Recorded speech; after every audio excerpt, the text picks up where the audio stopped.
What is going on, everyone? I hope you've been having a good Friday night or Saturday morning, depending on where you are.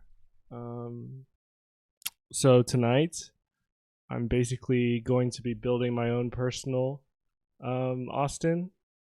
Basically, the probably the worst Austin that I received during the group buy. Um, but yeah, I'm excited to build it because so far I've been building them for like prototypes or just like for other people, but I'm really excited to just finally build my own and not have to worry about like, oh, does this fit? Is it gonna work? Things like that. If you can't hear me or if the music's too loud, please let me know, and I'll adjust it. But yeah, let me get it ready and get started.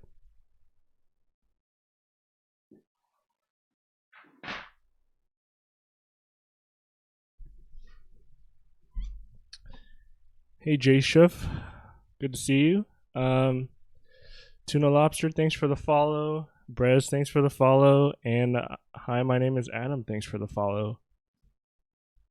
So let me move over to the main screen. For those who did receive an Austin, this is kind of what you received.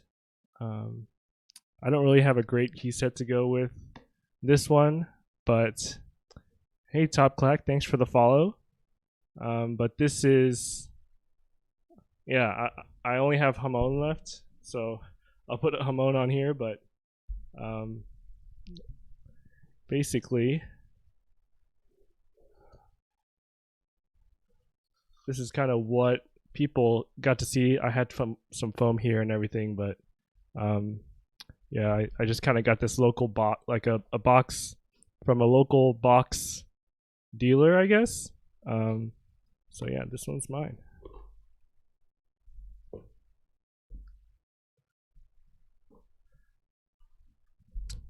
Didn't know I stream. Yeah, I didn't really. I don't really stream. I just streamed mostly for this group buy, just to show people, what they're getting. I did a stream for the QC process, so people can see what I do, and yeah, I built my wife's board on stream as well, just to make sure everything was good before I started shipping all the boards out. So here's the PCB.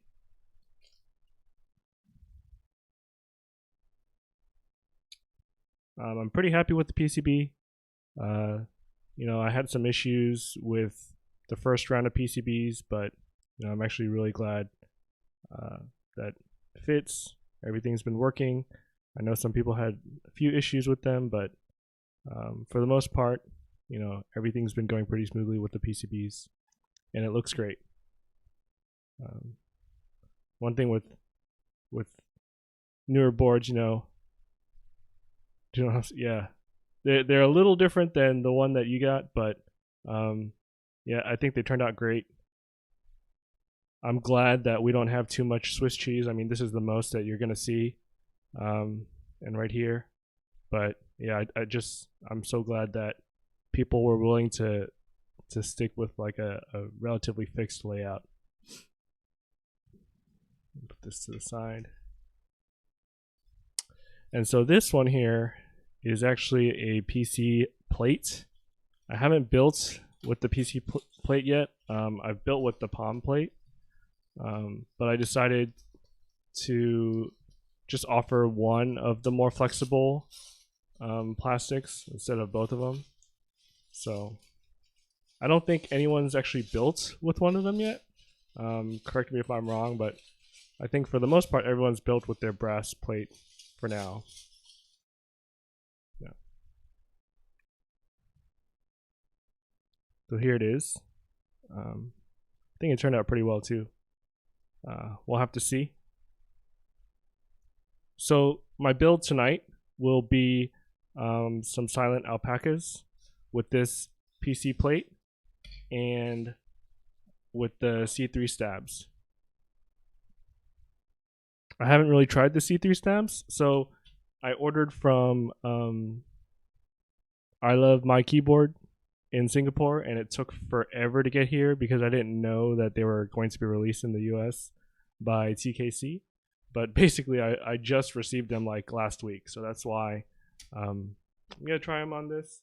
I think some people have had issues with EPBD keycaps, but you know, I'm gonna be using GMK, and also I know Chewy didn't really enjoy them with tactile switches, so since I'm using linears, I didn't think it'd be an issue. So let me get some bump ons first.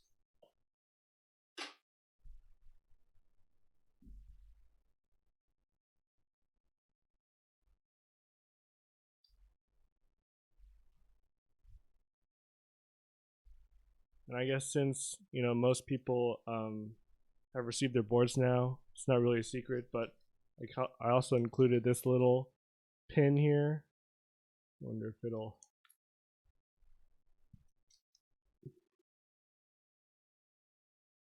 Yeah, if you can see that on the stream. Just like a little thing to go with your Austin. Worked on it with Gondo. Yeah, that'd be fun.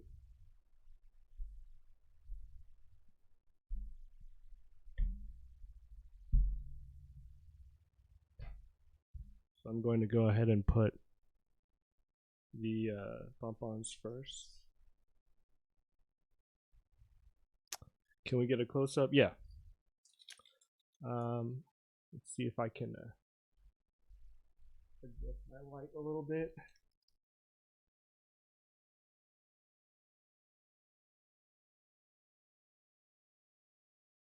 Yeah, Gondo's been great. He's been a great help.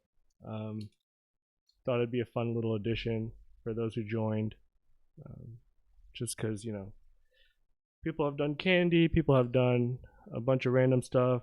I thought a pin would be a little fun, especially since, you know, this was probably around the time when like Novel Keys released a bunch of pins, Tiny released a bunch of pins. I was like, you know, let's just make one.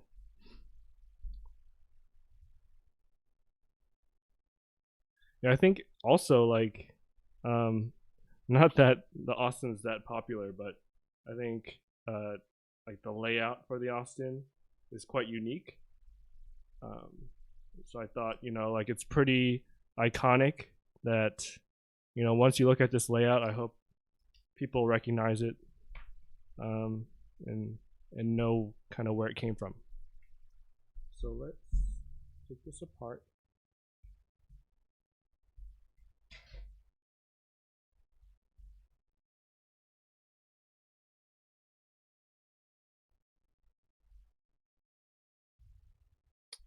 Yeah, so the weight, I really like the weight. I actually, so I'm used to seeing the I'm used to seeing, I guess it's too bright.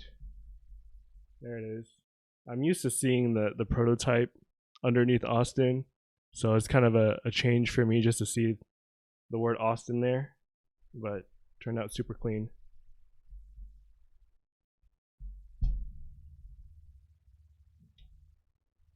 So one thing with this board, probably need to get my little metal tray. Sorry.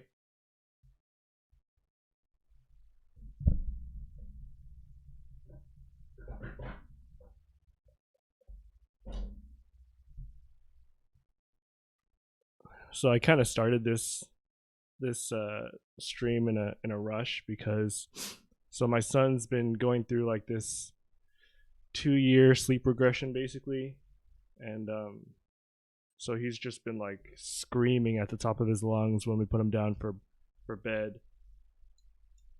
Normally we put him down around 7:30, so I just had to rush and clean all the dishes and then yeah, work on getting this set up. So I wonder why my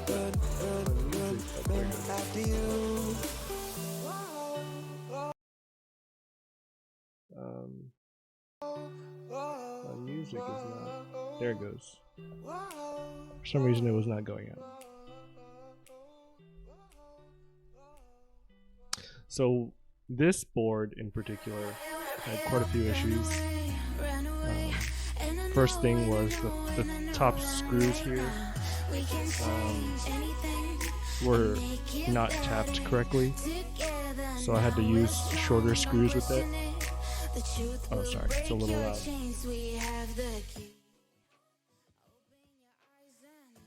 Hopefully that's better.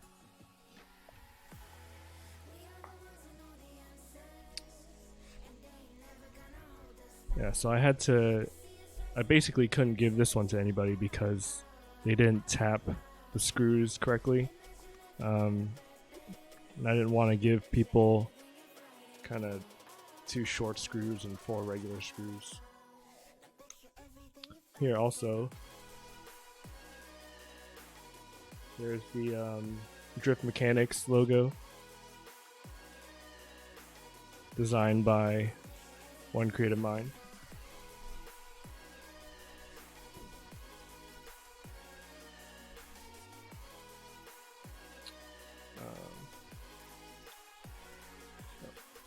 Let me put this away for now, so we can get started on the stabs. And actually, let's test out the PCB.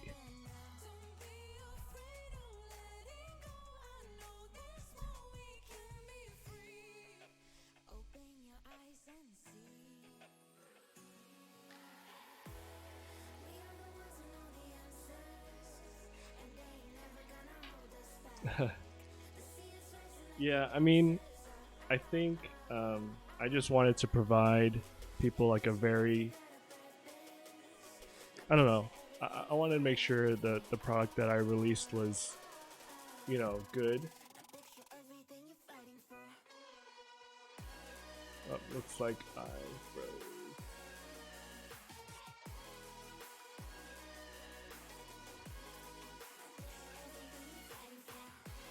There it goes.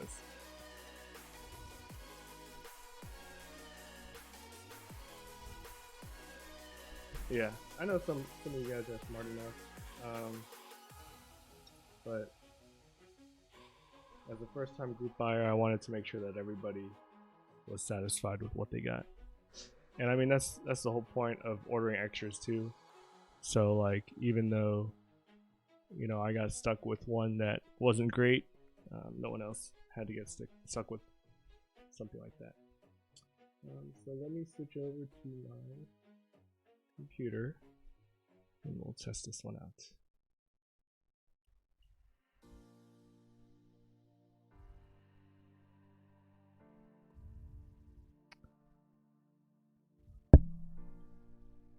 Yeah, I mean, the screws I picked weren't like super expensive, but definitely better than the ones the manufacturer gave us.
So, Tuna Lobster, did you actually build those PCBs that you got?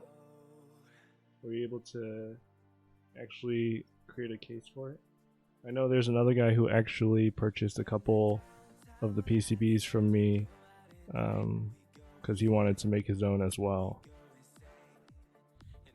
Working on it. Sounds good. Let us know how they turn out.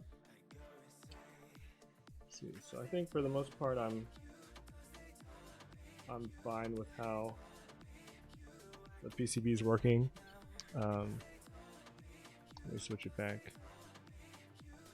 Tested most of the switches. I didn't do all of them, but I'm pretty happy with it. Hey Nebulin, thanks for the follow. Mr. Bunnies. Alright, so what should we do first? We need to do the stabs. So I'm sure everyone knows this is a large board, so this might take a little while. You need to go get a beverage, by all means.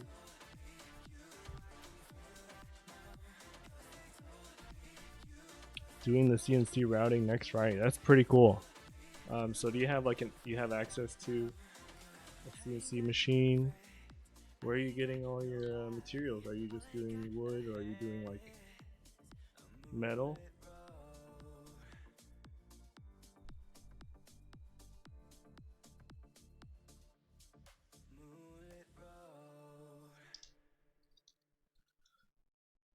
So I haven't, like I said earlier, I haven't tried these yet. I hope they're okay. They seem to look pretty nice. They have that anti-wire popping technology, which you know, some other screw stabs had issues with, but we'll see how they go. Wood case, walnut, and maple. Dude, that's pretty awesome, actually. I'd love a wood case. I feel like wood is really cool.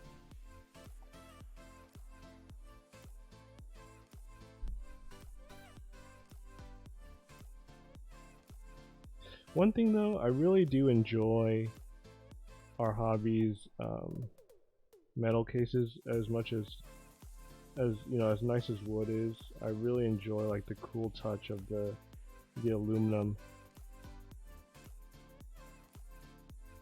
Yeah, dude, that'd be awesome. I feel like besides streaming, like you don't get too many people showing their build logs. Besides, like maybe I know J-Chef has his, which I'm waiting for him to do the Austin. But you know, besides people streaming, you're not gonna see too many people with build streams soon. Yeah, you know, there aren't too many people with both the Austin and the HBCP, so I'm kind of curious to see what people think. I mean, they're pretty different boards though, like besides the fact that they're larger than TKL, but just waiting for good light. Oh, so you're close. That means you've built it. That's awesome. Well, once you finish, be sure to send a link in the Discord. I'd love to see it.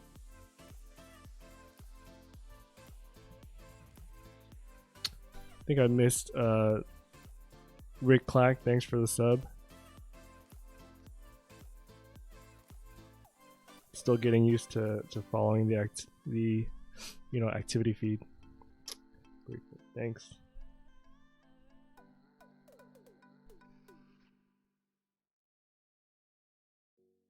I know there'll be some more CP / numpad boards out soon, so it's great to see more and more people, you know, getting those boards. I feel like we're like an underrepresented group. We kind of have to fight for the numpad in the base kit type thing, you know. Really want a CP. Yeah, I mean, I think for me, I really liked, so I started with a Melody 96. You know, I personally feel like, I really like the fact that it's so, compact, but that space between the arrows and the zero, and then also having a full numpad is a game changer to me. Just because I tried switching to pressing the zero with my index finger or with my middle finger, just not quite the same, as using your thumb. So I just couldn't switch. I had it for about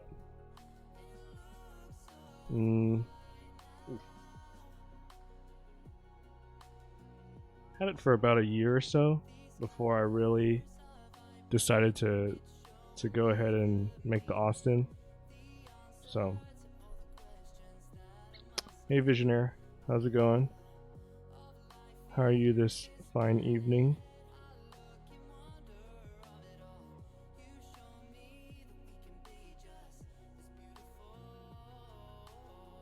Hope you guys had a nice dinner. Yeah, C3s. We'll see how they are.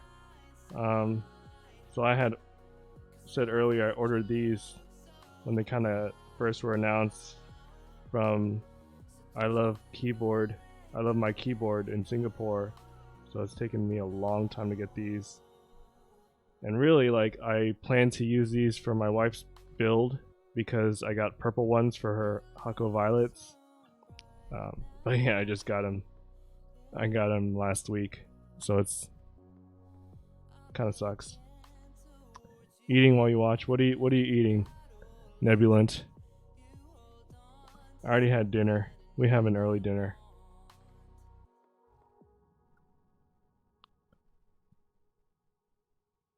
Normally we try to go out on Fridays, but we depending on my schedule, if I have to work a little later, we try to just cook ahead on Thursdays, and then we'll just eat at home on Fridays. Actually, my wife just went to Costco while I stream, so just to get things done so that we can have some more time on the weekends. You still need to buy stabs. Well, good luck. I feel like stabs are tough nowadays. Durox stabs seem to be the go-to recommendation at the moment. Thanks for the follow, Nebula. Not sure what happened to the oh, maybe I already said it, where there's that little alert for me.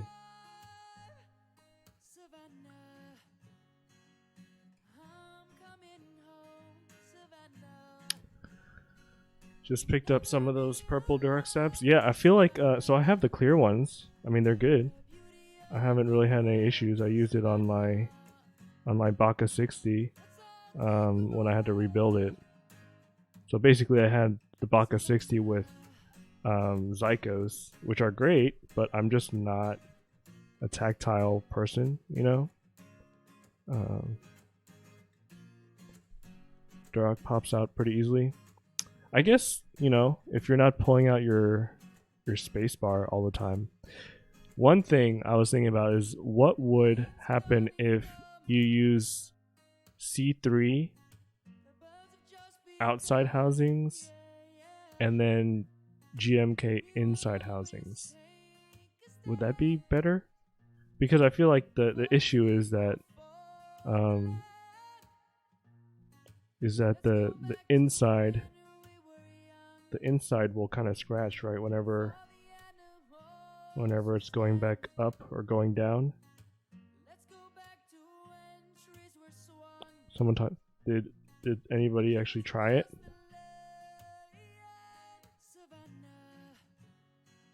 Well, yeah, the fit of the plastics might not fit, but they look the same. Yeah, you can post the form link. I'm interested to see what people said. If you could kind of summarize it, that'd be awesome. But, I mean, these are basically clones of, GMK, so I'd be surprised if they didn't fit.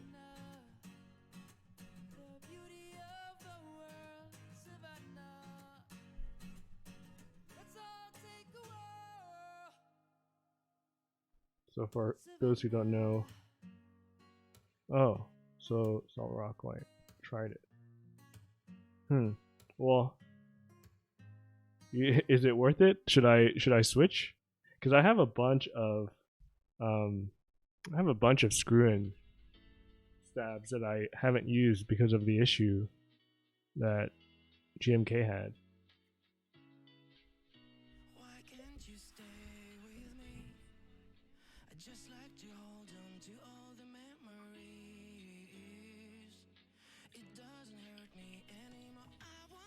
Because I have all of these here, but then I have to clip them. We try specifically to use EPBT. Well, yeah, I don't know.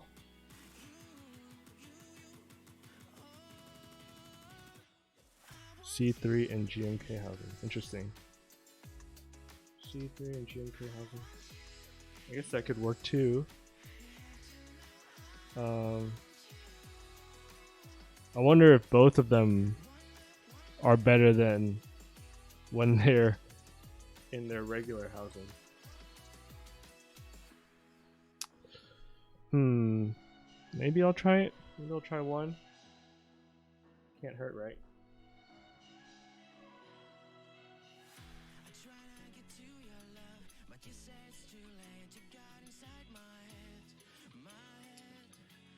Yeah, that'd be... Yeah, I guess I should just leave. I feel like it would be kind of a pain if it doesn't work too great, and then I'll have to switch it. Alright, we will try it next time. I have 2 other C3 sets that I can try it with, so plenty of opportunities there.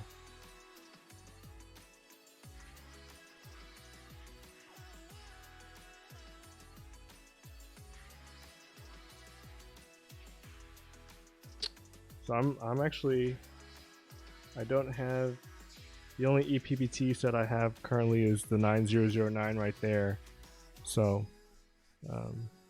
I gave my Japanese black to my dad when I built his board, so should be fine.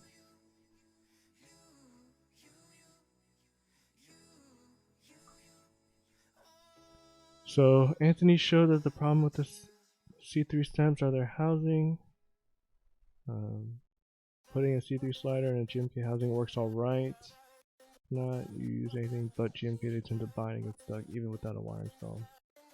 Well, so like I guess here it seems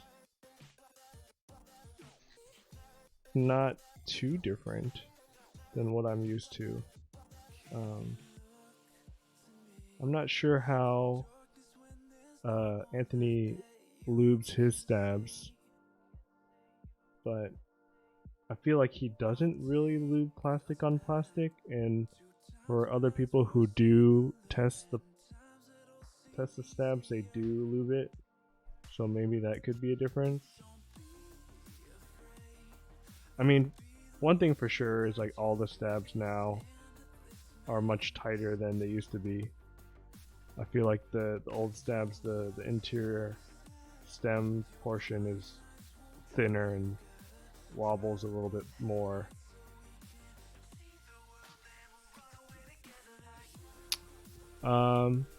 Hey Adam, sorry I didn't read it. So, finished lubing 120 Xylens. Man, yeah, dude, I was lubing my Silent Alpacas last night. I got about 90-ish done in like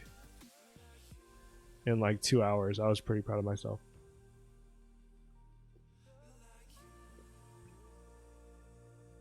What's up, Jeff Leopard? Good to see you. Glad you got your board.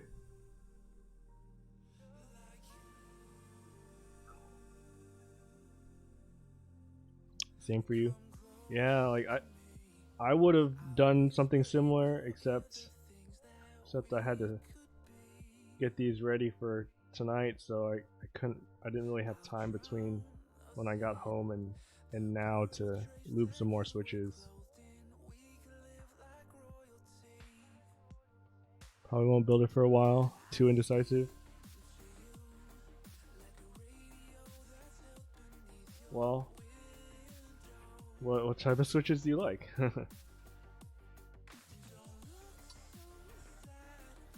I think we're still waiting for someone to build an Austin with clicky switches.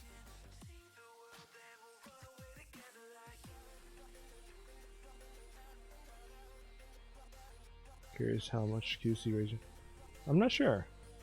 Um, I have a clickies are not. I have a Logitech keyboard, and those caps kind of fly out so easily now. The stems are really loose. I feel like they're just kind of. They don't really test them. If the molds get old, then I'm sure they just keep going. Not their concern.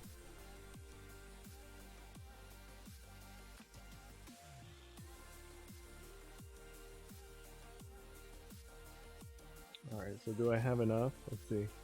2, 4, 1, 2, 3, 4, 5, 6. 2 more. Oh, so I guess it's. Spicy opinion. The linear razor optical are the smoothest switch on the market currently. They might be. I don't know. Are they, can you build them?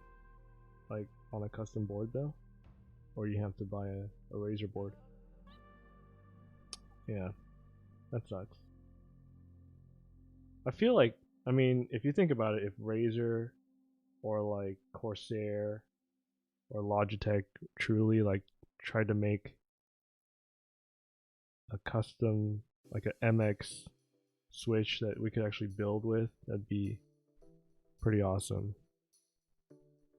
But I guess they would just, use one of the, like Gateron or Duroc or whoever anyway. One thing I did notice with these is, so like in the inside of the housing at the portion where it's closed off, there's a little rail. So I think it's supposed to keep one of the legs from going to the other side, or from like, yeah, so it's meant to keep it pretty straight. I wonder if that's what has been catching for people, because that's when I'm like playing around like this, I can definitely feel some friction when it's moving left to right. I wonder if that's it.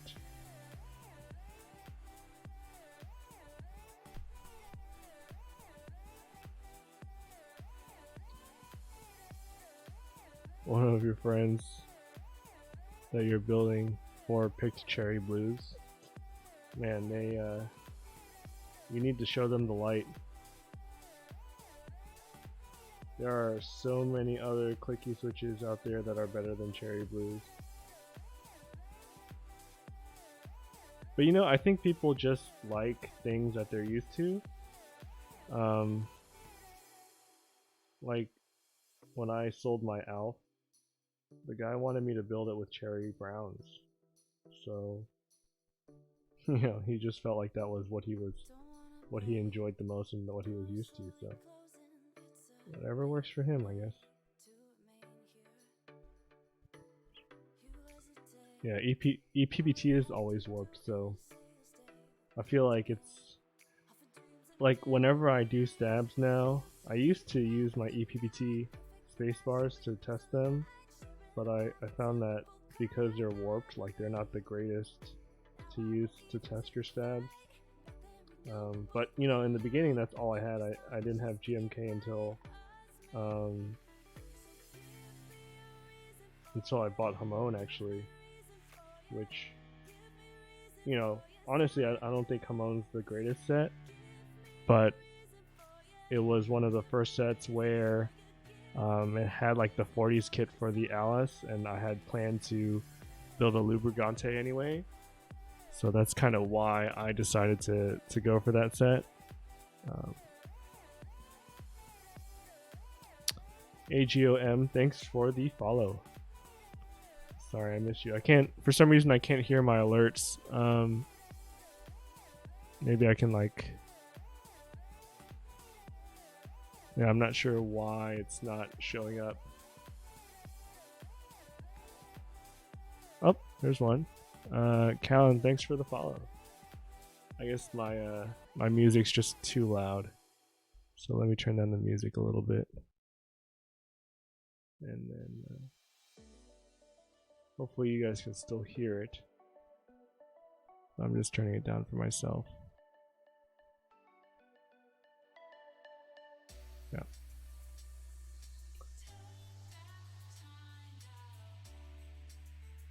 Maybe the Keystone. Yeah, that'll be interesting. I mean,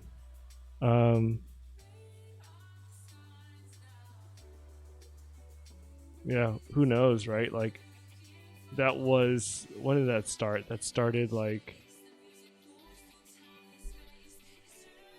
or that was available in July, August, maybe?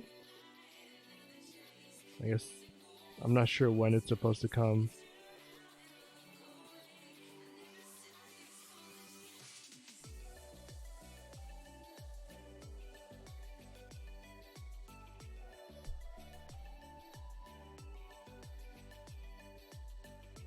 Is the music too loud or too soft or anything? Please let me know. Yeah, I didn't get in on it either, so I'm not really sure. Sound levels are good. Awesome. Hopefully this will good background. You know, it's not easy to find. It's not easy to find, you know, good non royalty, or like, I guess, royalty free music. I wonder if I can like add this to my, I'm gonna add to playlist good tunes.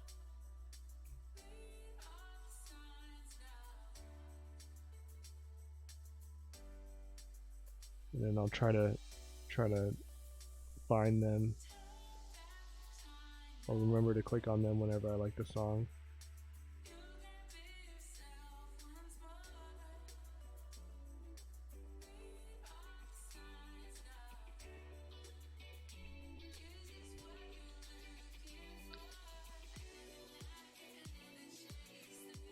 Yeah, I mean, I think it's always hard to find good music. I mean, good music is generally costs money because people spent a lot of time on it.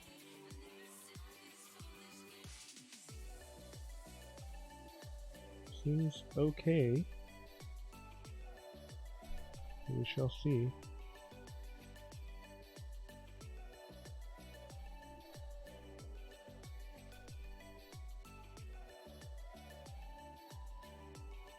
You guys have any builds coming up soon? I know with the coronavirus and everything, everything's been delayed. I'm kind of glad that we're able to get all these out before Chinese New Year, because that's when everything kind of hit the fan.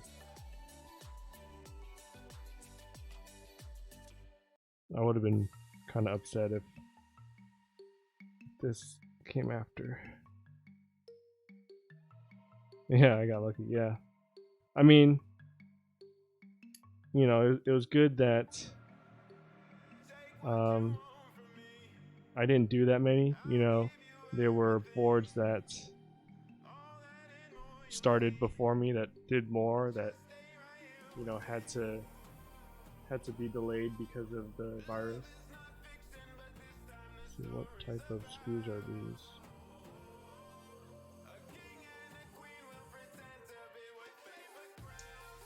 Build Cam Pros. Thank you.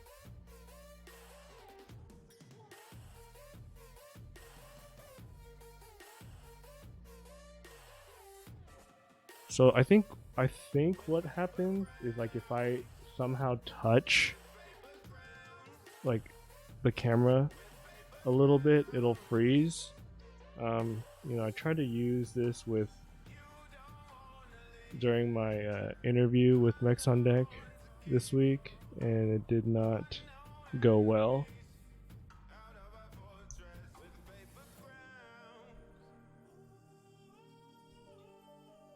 Oh, but 2 of the songs are Noah. Yeah. Probably copyrighted, I guess.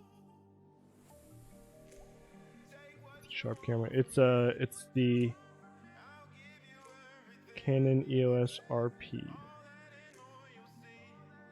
Yeah, I think that's the right bit.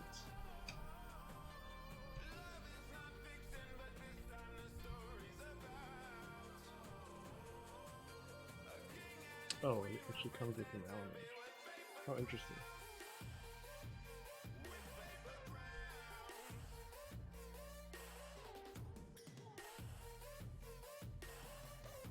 I guess some people don't have the right screws. So.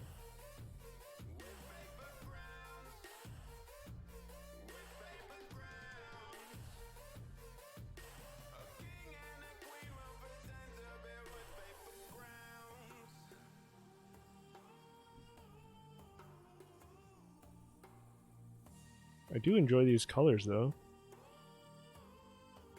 It's nice that we have people offering different color stabs.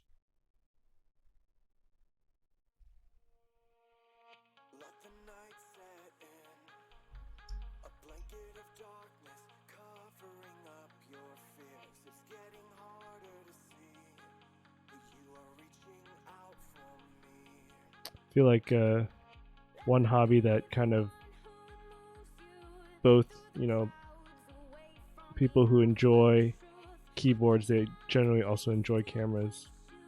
I know quite a few people who have really nice cameras as well. Gotta have nice cameras to take nice pictures, right, of your keyboards. Gotta flex those TGRs.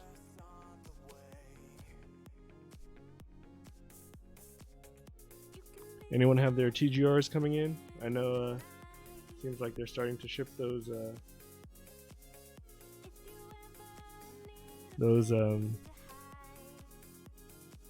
CEs. You have a Panasonic G7. That's a nice little camera. I feel like so I did try Micro Four Thirds at one point in time. I couldn't really handle it, to be honest. I just needed that bokeh. So you're a huge Micro Four Thirds fan. So do you have a Micro Four Thirds Nebula? They're a lot of fun. I just at that point in time, so I had a D7000, Nikon D7000, and I had just started working, and I was like, oh, you know, I'm not really using this DSLR as much anymore, so why don't I just get a smaller camera? And I bought the EP3, which was at that time like, you know, the best Olympus camera that was available. I just couldn't handle the low light performance. Bokeh is the only issue. Yeah. I mean, I also wasn't happy that I couldn't shoot, you know, like if I shot it like 6400 ISO, like it was not usable for me. But, you know, I chased the cameras a lot, actually. Like, I've gone through basically all the brands, and I've changed camera like basically every 1 to 2 years, basically. You have an OMD Evo 1. Yeah, that's a good camera. Used to work in fine art reproduction, Nikon's medium format. Yeah, it's nice to have something small.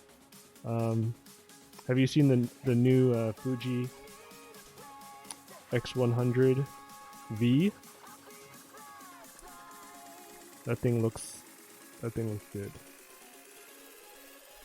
So I really like Fuji's, but I wish they came with a full frame option, you know.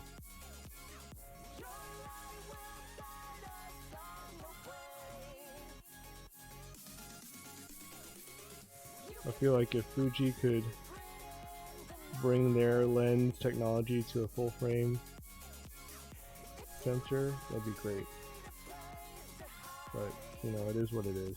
They're really committed to their crop sensors.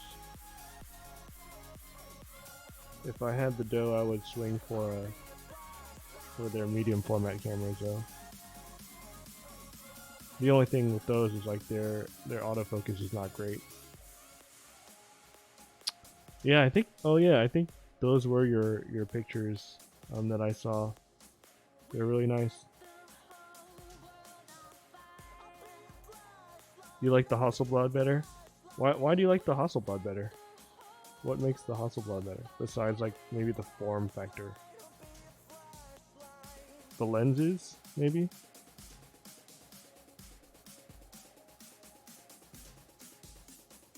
I feel like I mean, I have held the Hasselblad. It is a very nice camera. I like the feel of it. You know, the EVF was really nice. Yeah. Definitely feels a little more premium, but I think for me, I really enjoy the rangefinder form factor as well. So I'm a little biased there. Yeah, on price, yeah, for sure. Fujifilm is great. I mean, and they're like more willing to improve. I think the Hasselblad, the second version of it, was not great. Like it used the same sensor. Processing was a little faster, but like autofocus is just as bad. So, but at least they went down on price. You know, it's always good to have competition.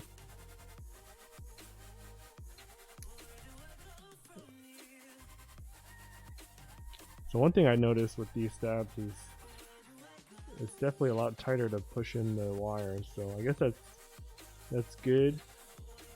That's where the anti-popping technology comes in.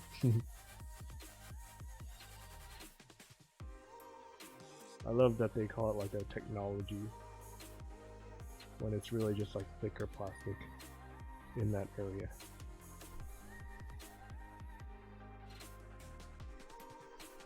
It's like, what will they come out with next?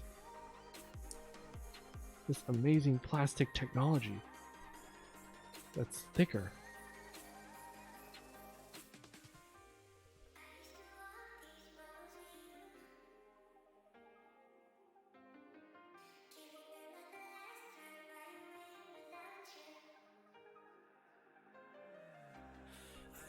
So who's going to KeyCon?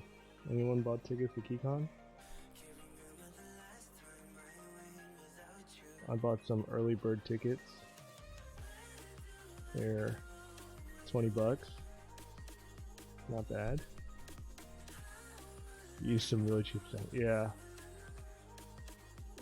Man, once you go nicer stabs, it's like impossible to go back. Not worth it. Especially when you can spend like just a little bit more. If you're spending like 500 on a board already, you'd like to go. Yeah. For me, I'm just going for the day. Like I'm literally flying in. I have a 6 a.m. flight, and then I'll fly out and get home at 11:30. So, not even staying the night.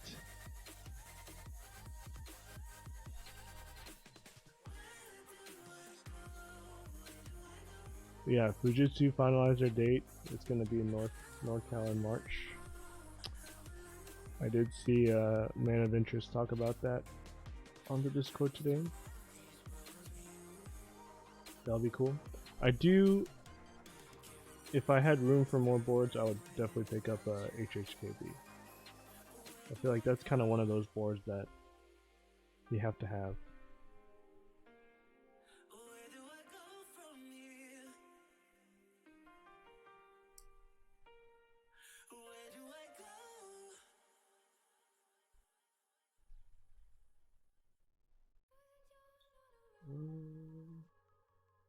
Be right back. Give me 1 second. 1 second.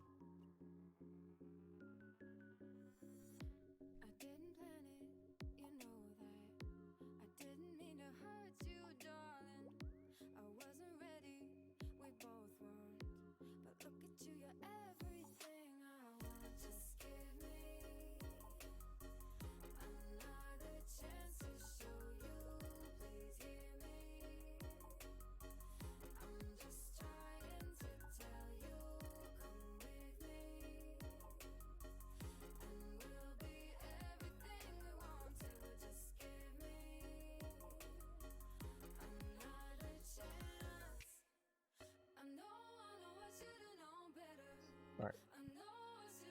Sorry about that. It's getting lube on my fingers, so I wanted to knock that off. If you go Topa, it's gotta be full size. I have a Real Force Topa board. It's too big, man.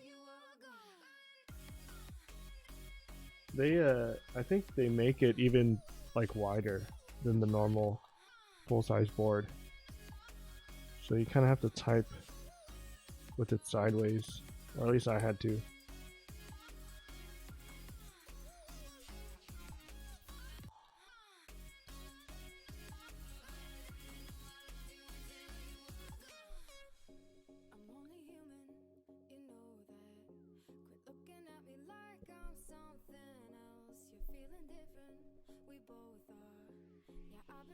Like Model M big? Not quite Model M big, but it is bigger. Like, my wife was using the Real Force before she brought the Austin, and she's like, oh yeah, it is, you know, not as wide. The Austin is not as wide, but I mean, for a custom keyboard, Austin's still pretty big.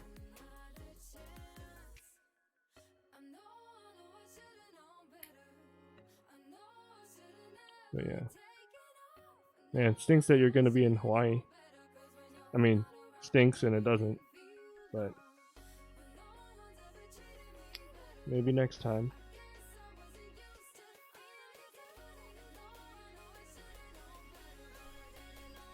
One, two, three, four, five, six.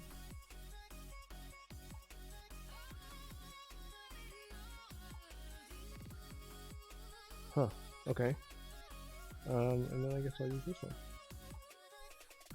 Just have to double check these.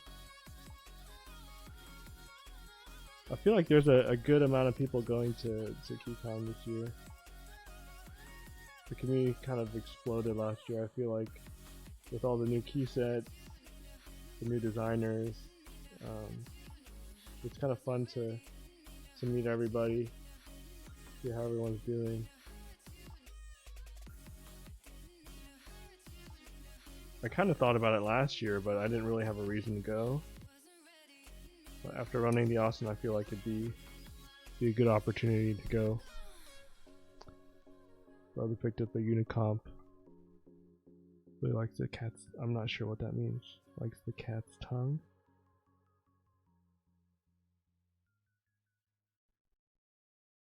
Is it like a? Yeah, I have no idea what that means.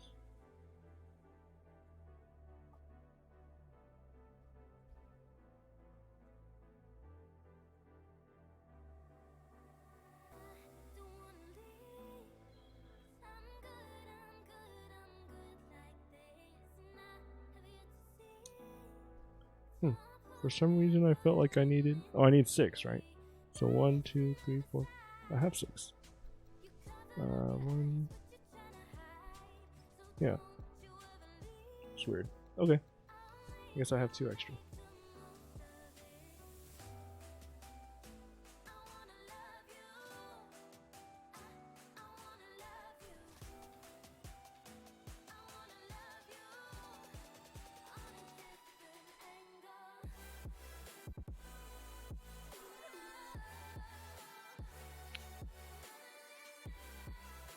The little nubs. Oh, the nipples. Why didn't you just say that? Everyone knows it's a nipple.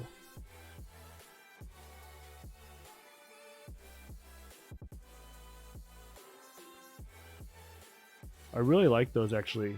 So my parents worked at IBM for a very long time, and so I grew up with ThinkPads.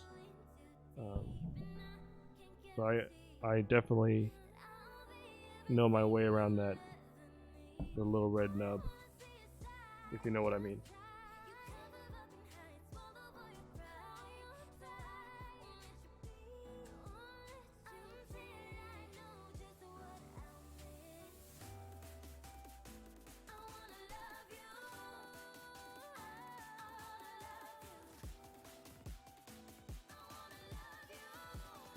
So one thing that's interesting, I don't know if you guys have used the Durox stabs, but like their holes are really thick, the ones that get screwed in, and they like sit inside of the holes really tightly. This is not the case for this one.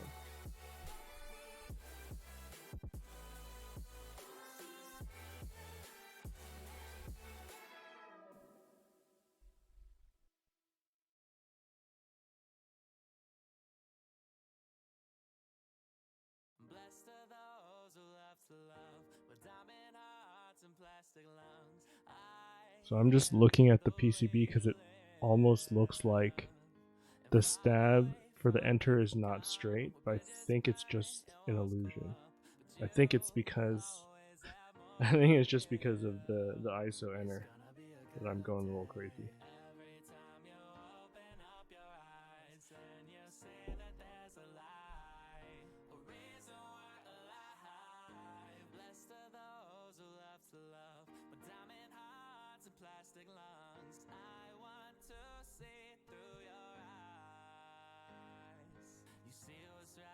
What is this garbage board?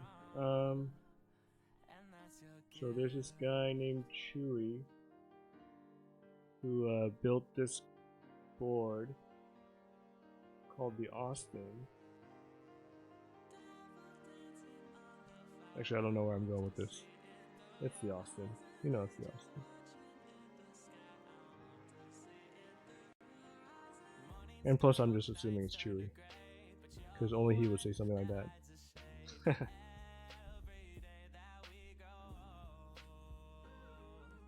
Chewy is an artist. He can draw on napkins and create keyboards out of them.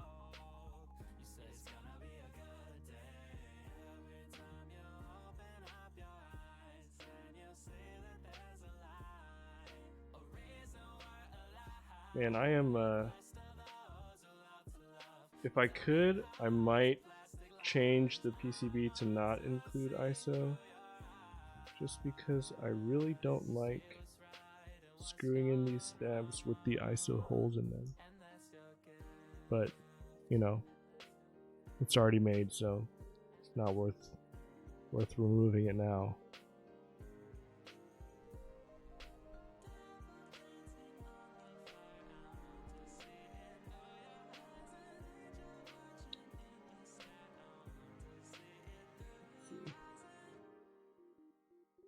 But yeah, so for those who don't know, there will be a round 2 for this board. At least that's my intention. I do hope that I have the opportunity to make sure that that goes smoothly. Yeah, this was a non-ISO board at the beginning. I felt like first time group I runner that I wanted to try to please more people in the off chance that not enough people bought this board. Because I didn't. It you never really know. It's always possible that people don't like your board, even though you might like it. So I didn't want to risk it. I decided, hey, let's just go ahead and include it so that we can get those sales. But there were only 2 people that wanted to use ISO after everything. And then, by the end of it though, they switched to just ANSI because they could get a plate out of it. And I sent one of them the ISO plate. So all that work for basically one person. But what can you do?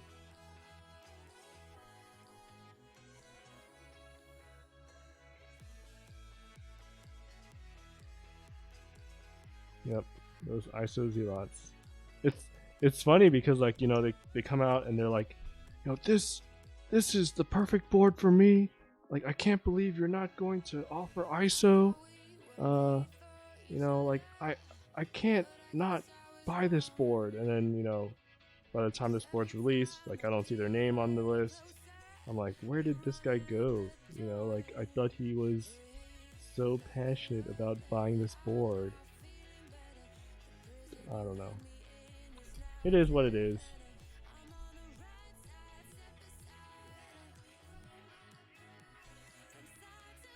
It's just like with key sets too, right? Like, you have these people, like with Cat.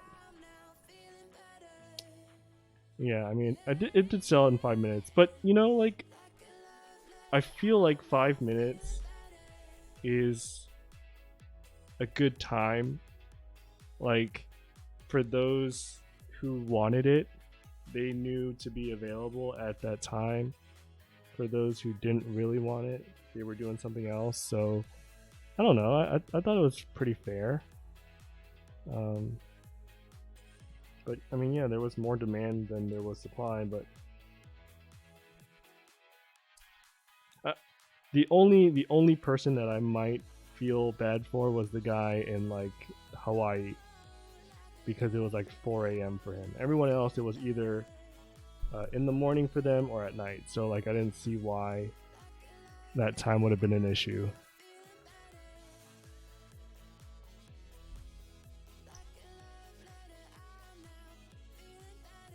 Yeah, I think there's still some value in group Geek Hack ICs. It's a good way to gauge the interest, and to spread awareness. Without Geek Hack, I don't think people would have bought this board. I tried to advertise it on Instagram, I tried to advertise it on Reddit, but Geek Hack is a pretty important part of our hobby, I think, just because that's where a lot of the people would be more willing to spend upwards of $400 on a keyboard. That's basically the only reason.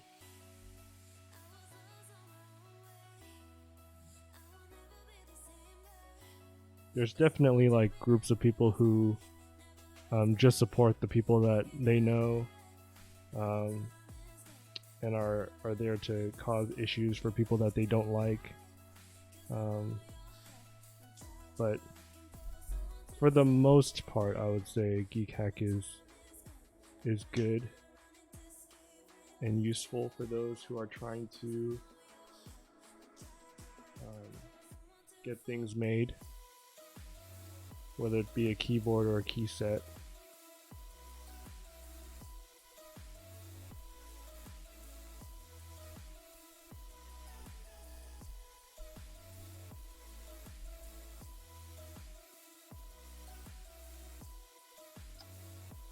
You like buying boards design? Yeah, That's true. I feel like, I mean, it's so one thing with this hobby. Where did I put the plate?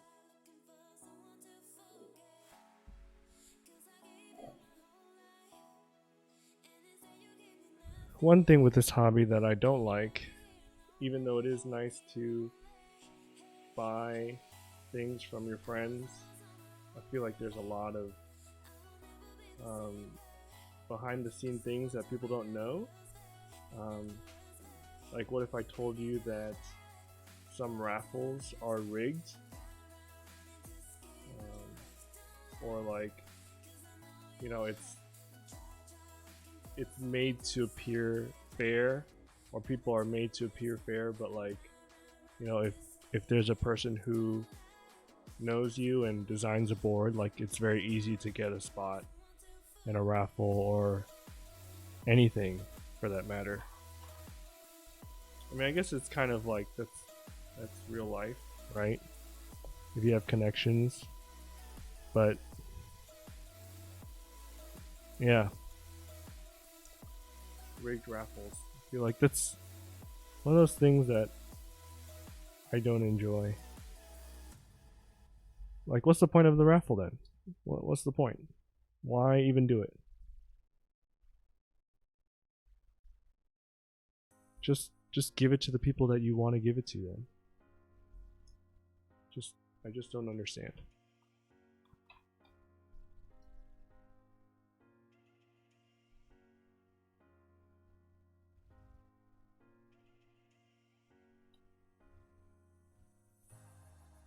How many of this color I mean? To give the illusion. Yeah. I mean, there are definitely people who do it so that they can hype up their boards and to look like a good guy. But, you know, as you get more involved with this community, you start to see more and more stuff come out.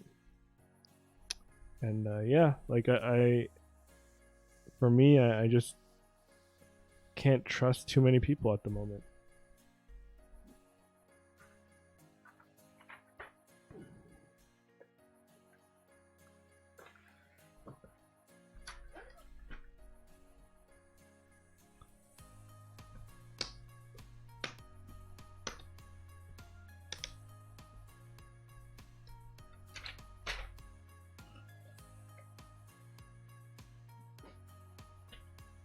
Here's Jamon in all its glory.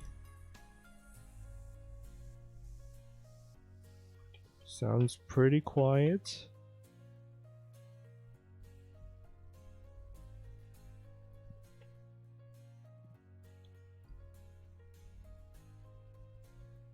No real issues so far.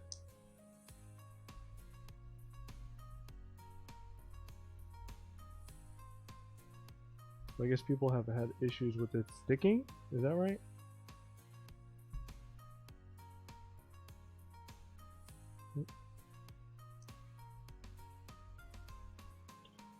No sticking for me so far, so that's good.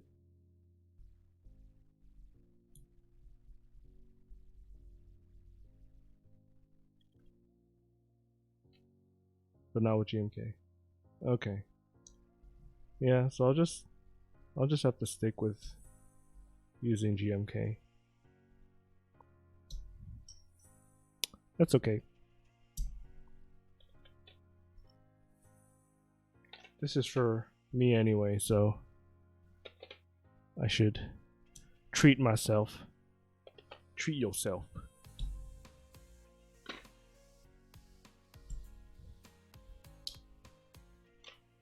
Alright, turned on the soldering iron. So one thing I don't like about these plates is just how you kind of have to put them all in the plate first, I think, just because if you try to put them in you know, normally the plates will flex and not clip in all the way. Not a big deal. You know, I was interested in getting the MDA Nihon kit, but I just never, I decided not to go for it yet. So I kind of never want to build with the PC plate. Yeah, so that was one thing with the palm plate that I didn't really enjoy. It was just like how difficult it was to keep the plate up, I guess, from the switches.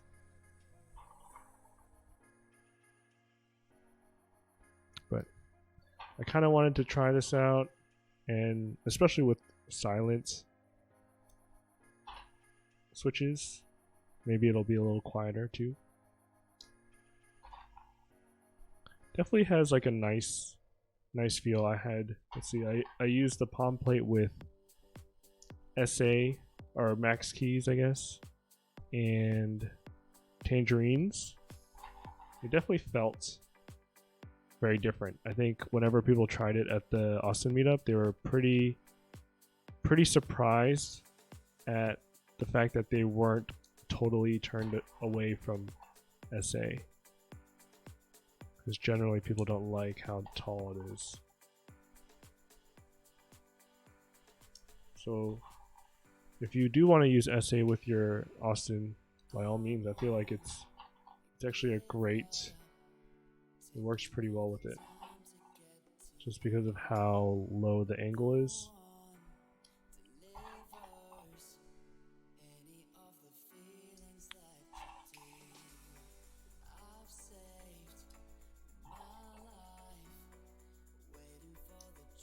Has anyone else built with these Silent Alpacas yet?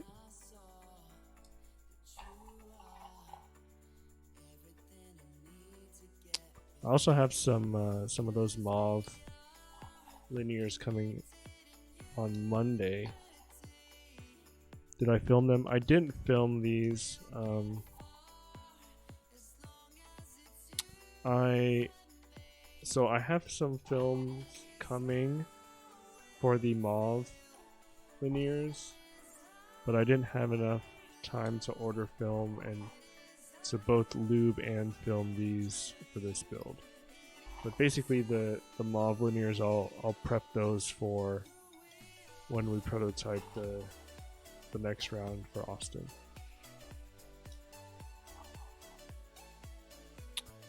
Blue stabs, yeah, those are the C3 stabs. These are actually the teal stabs, or aqua teal, or I think it's teal. I do have blue ones and purple ones.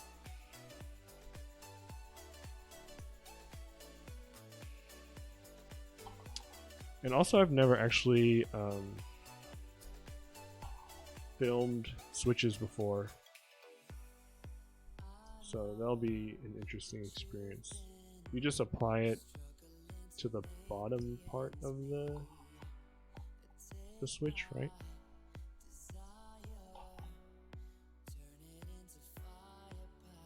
BPR, do you know if you're gonna be building your own Austin, or are you gonna have Anthony build it?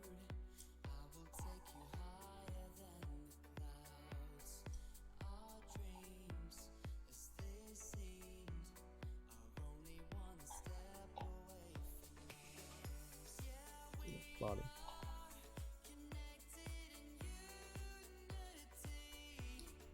Can be tricky with some. Yeah, so we'll see how it works.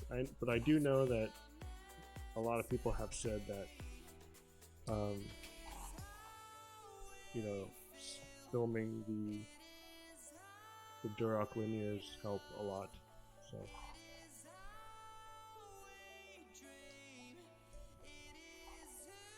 Yeah, so Brent Buzz, I don't know if you have access to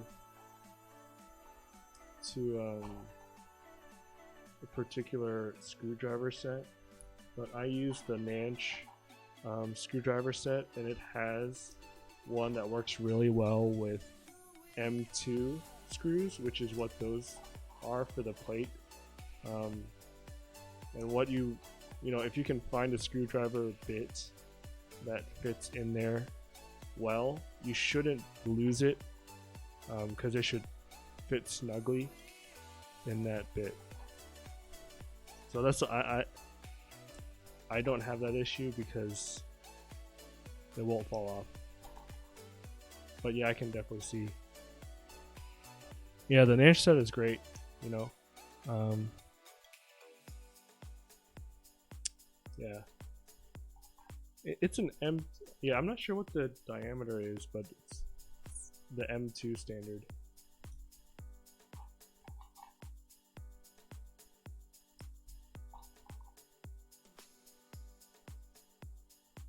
If you need to order new screws, or if you lost one, just PM me. I can send you the link to the screws, and you can order some more. They're pretty standard. They're just 4mm M2 screws with the countersunk.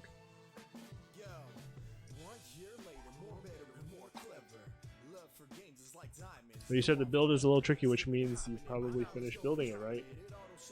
How was your experience? Besides the small screws. I was a little nervous there. I thought I was running out of switches.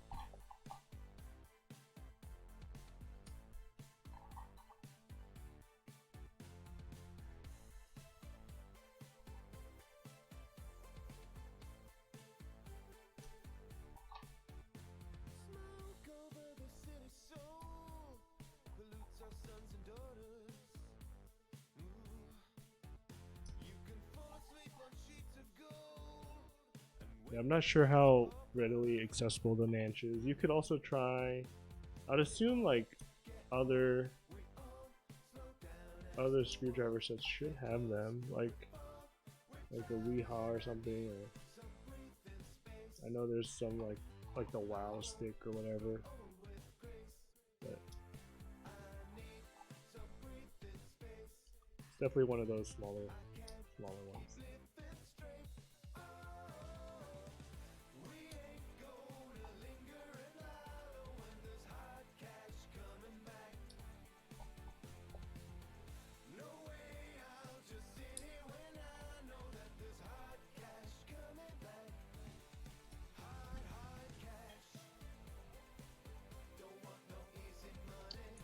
Let's see.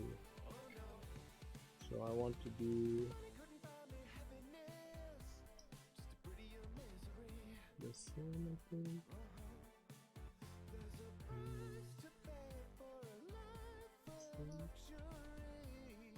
All right.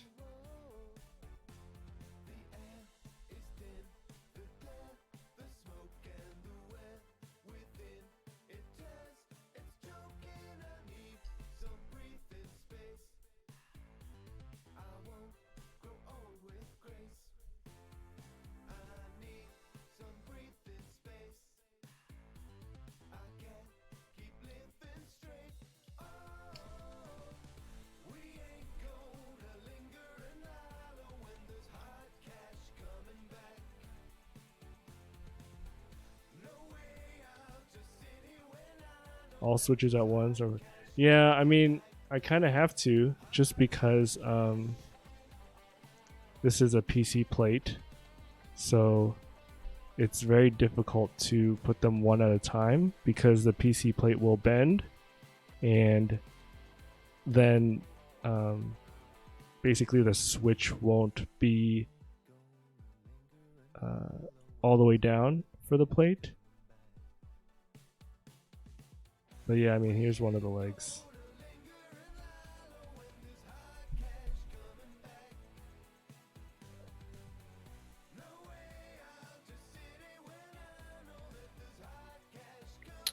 A small hook can pull. Yeah, that's true too.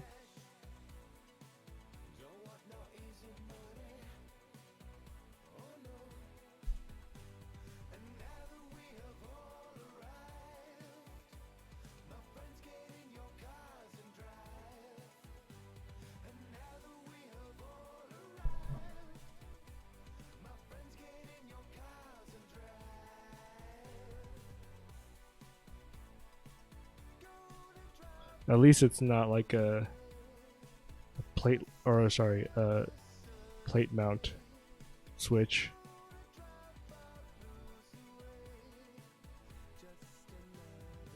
Uses jewelry cross.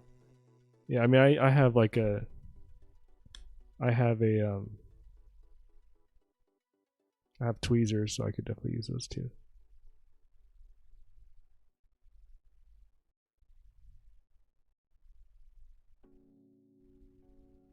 So one thing I know Gondo kind of designed this board to have a little tighter PCB mount legs, so that even if your plate is a little wonky, you can just push it down and your switches should be flush with the PCB.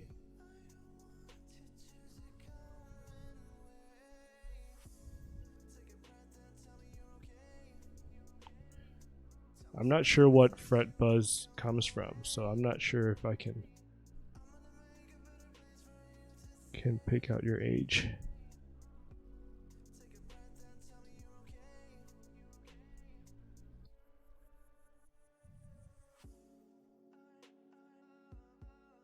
Here's one.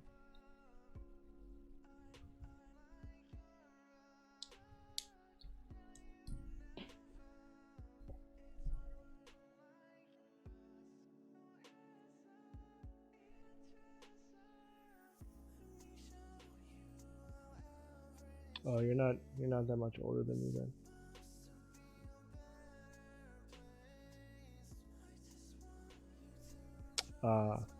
That makes sense. So I guess you are a guitar player.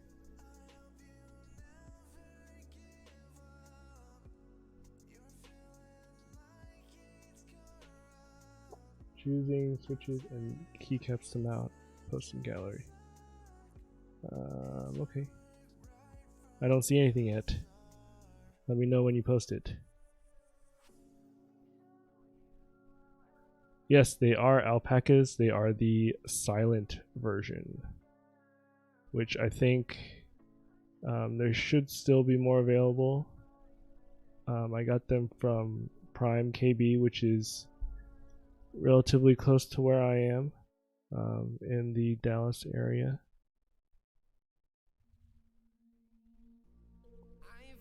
So it got to me in like a day. This build was kind of last minute. You know, I wanted to build something, but didn't know what. And I didn't really have any switches.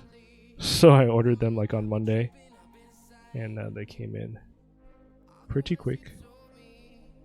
So glad that we have that resource here. So I think it looks pretty good. Pretty flat. I don't know if you guys can see. Yeah.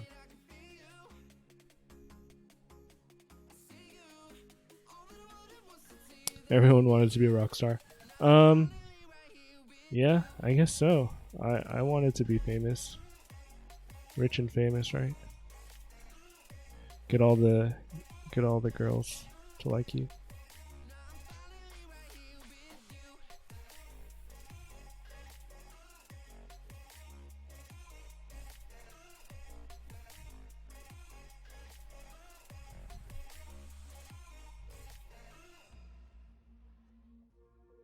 I do think building with a brass plate is easier, in all honesty. It does take a while to make sure all these are like flush and good to go.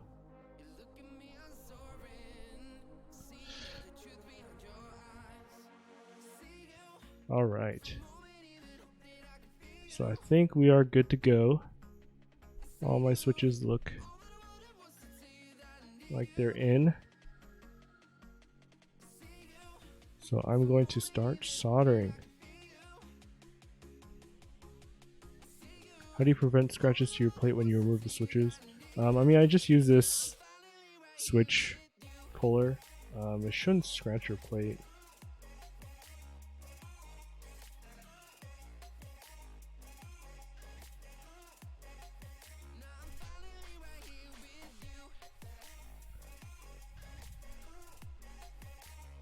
There's definitely cheaper pullers that might, I guess, but I got this one.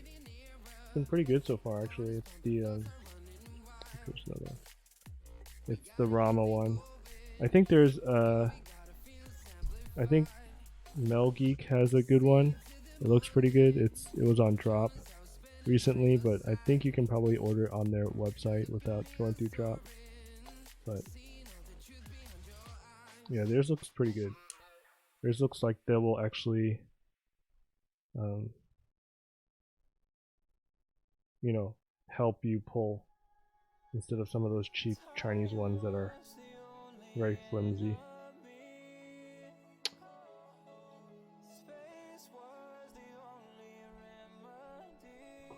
Alright. So let me turn on my fan.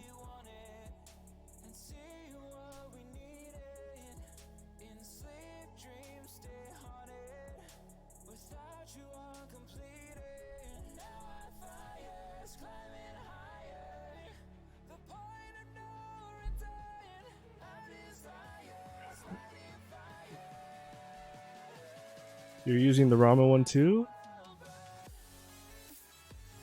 Are you yeah, maybe you have to be a little more gentle, I guess. I feel like the Rama one's pretty decent. I mean, it is still metal, but it has kind of like a rubber coating on it, so it wasn't too bad.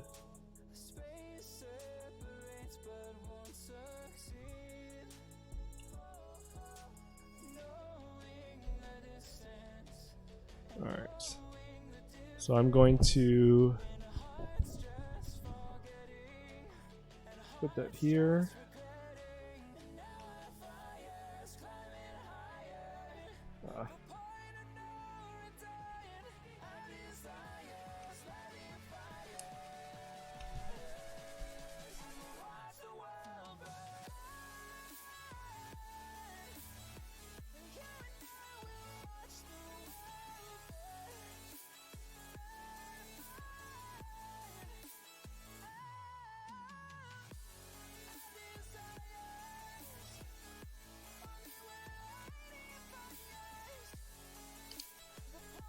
Okay, let's see.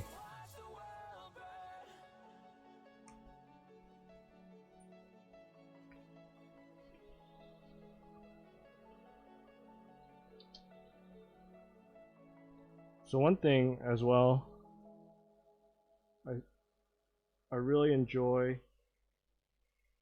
how Gondo made this board, and also how, like, because the layout is simpler, that we don't have a bunch of like LEDs that I need to avoid when soldering my switches.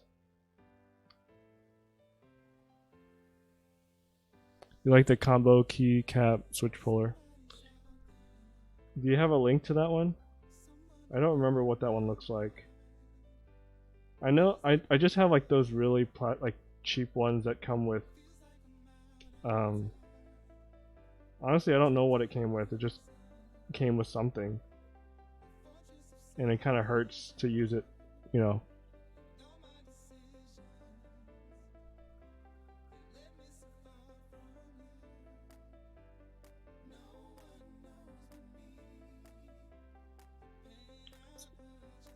So I know this is generally when Teha lists out all his sponsors, so if anyone wants to sponsor me, please let me know.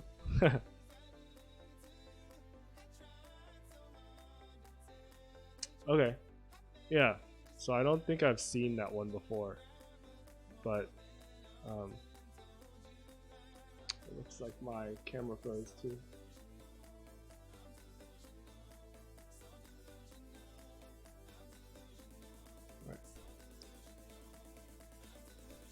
One thing, yeah, for sure. Um, like I I didn't show you guys, but I actually just looked at the bottom just now to make sure I put in my control and alt the right way. Um, that's definitely something that I feel like more PCB designers should start doing, start implementing, because there's not really any reason not to. Um, but I guess it's also like some PCBs are just like so full of options on the bottom row. I think eventually, if we get away from that, we might see more. We might see more boards doing it because, like for this one, um, since we do only have 2 options, it was pretty easy, and we had space to put in that text. I can see for like a DZ60 or something, it might be difficult to do that.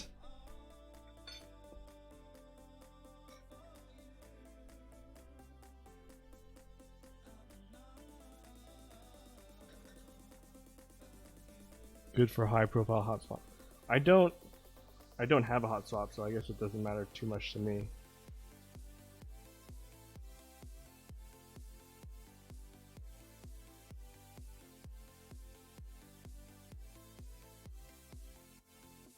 So I mean, for people who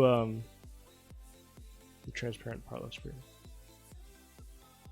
I'm not sure what transparent part you're talking about.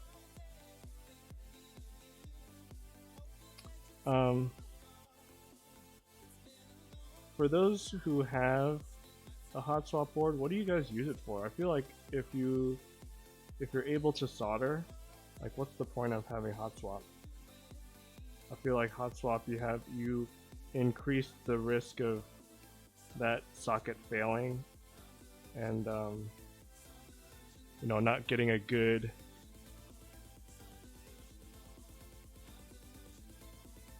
connection. And then I mean overall, like whenever you use them, they're meant to fail, right? Like they only, I guess it's a large number, you're supposed to be able to pull them in and out over 100 times, I would believe, but still.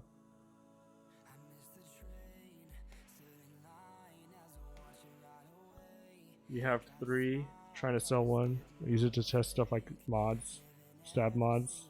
Yeah, I guess so. I don't really have that many boards, so I feel like whenever I buy a board, I want to make sure it's one that I really like and I'm willing to spend a little more money on it. Don't really have a lot of test boards, I guess.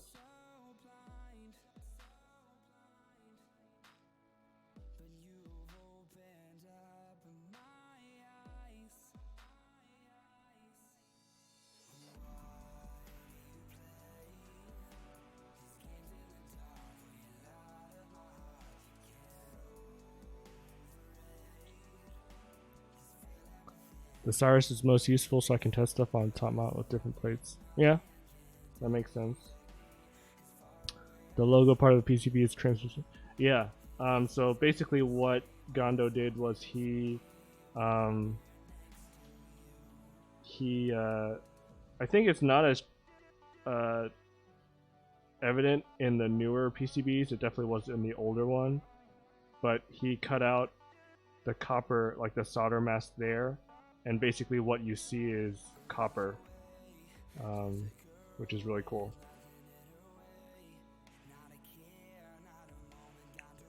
I originally thought used them to break in switches. Yeah, I mean, some people really believe in breaking in switches, some people don't. I can kind of see the logic behind it, right? Like, say you have some, say you're using linears, right? And you have some friction there where it's not smooth. And what you can do is you can basically use your switch to kind of smooth it out. If you have lube there already, then there's no friction to smooth it down. And then after you're done kind of smoothing it down, you can lube it. So I can understand that logic, but whether or not it really makes a difference is, I guess, a personal call.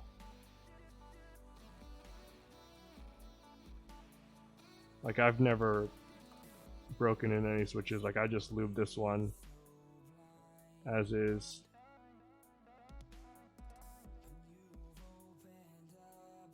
So maybe that's why I don't really use hot swap.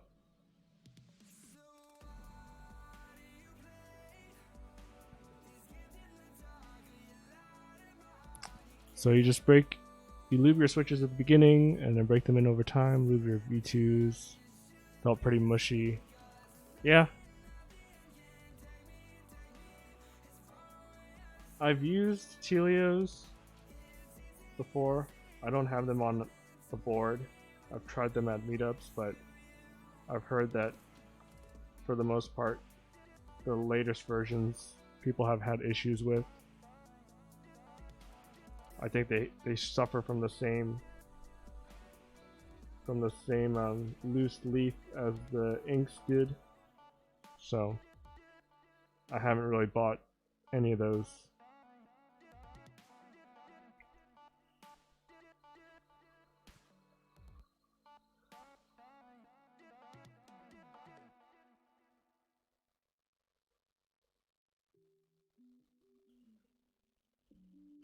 You don't think it's as bad? Well, so for me, I could bring out my workboard. I actually brought my workboard home. I used Aqua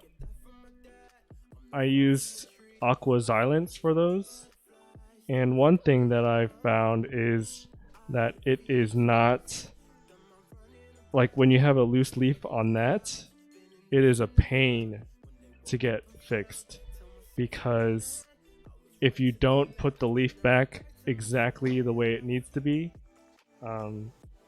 basically the switch will start clicking,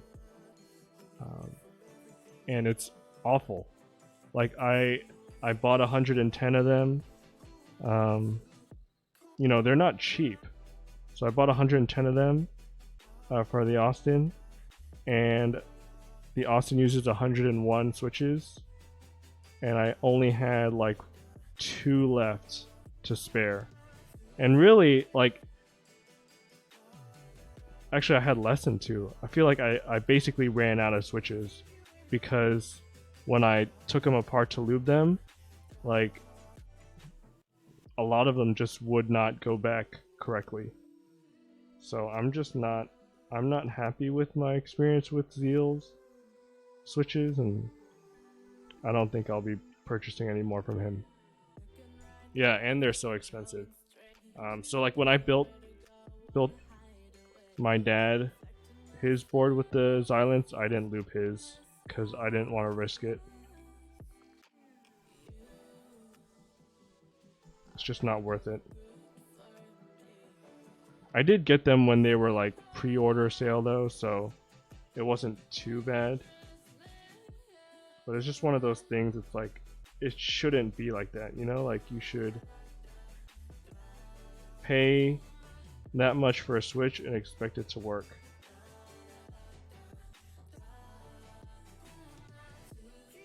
Yeah.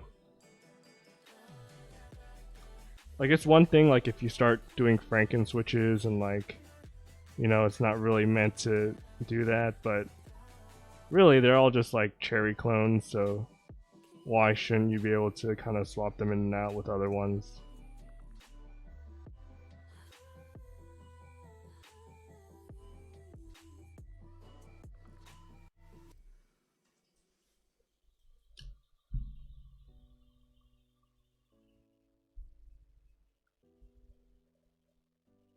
Yeah, $70. Yeah, it's nuts.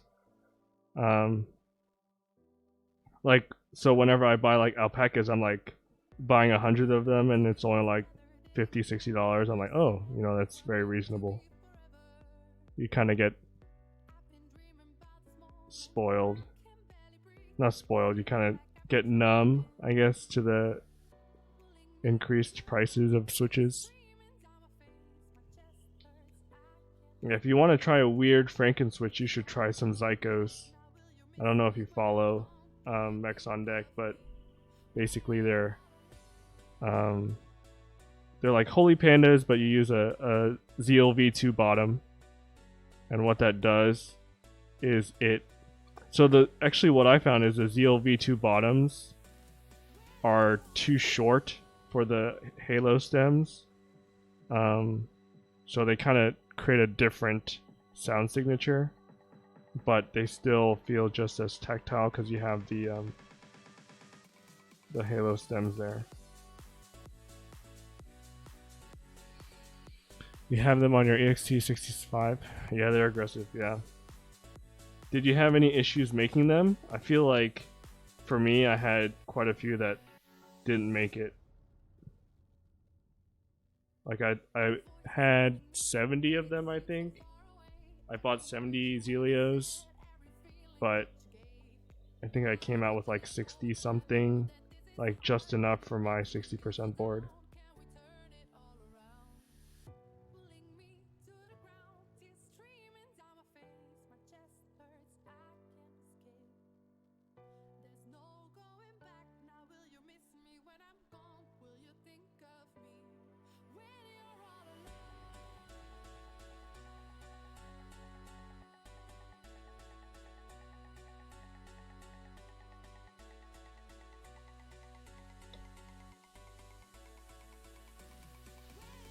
Gotta bring up Brown Alps when you talk about accents. I'm definitely staying away from Alps. I did think about trying an Alps board, but I just, man, after looking into it, I try to stay away. Like, I'm willing to just buy the Mateus ones too, but like to be able to find like a set to use, and like I'm not really sure how to use those stabs. Like, not worth it to me. I do really like the Lunar though, the Lunar that AIO3 has. That's a sweet looking board.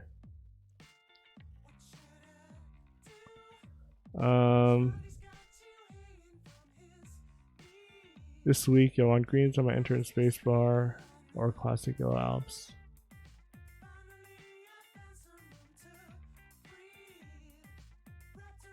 Yeah. I don't even know. I guess either you buy them loose or you find a vintage board and then you try to desolder them. And I don't know. Mateus are pretty awful. Yeah, so that's why like I don't even try to look, to be quite honest.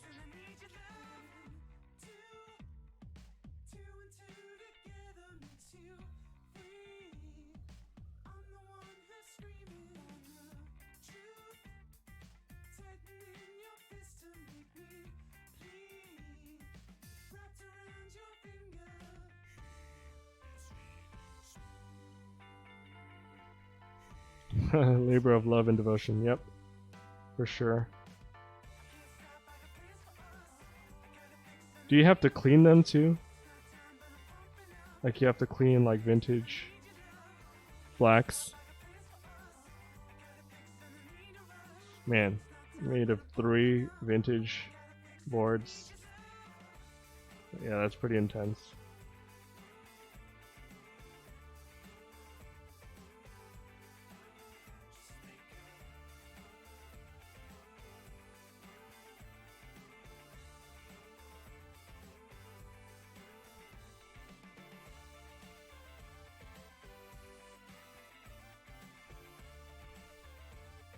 You have to worry more about cleaning them? Yeah. I don't have an ultrasonic cleaner, so definitely out of my wheelhouse.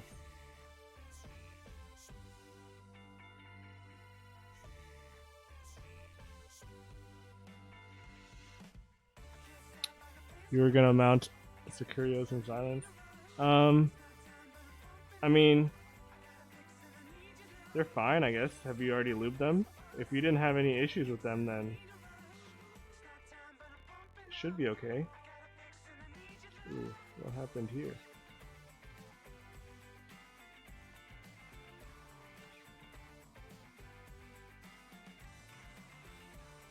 So I really need to upgrade my soldering iron. Been using this one since I started. Weller one. I just need to get a new tip. Getting a bit used.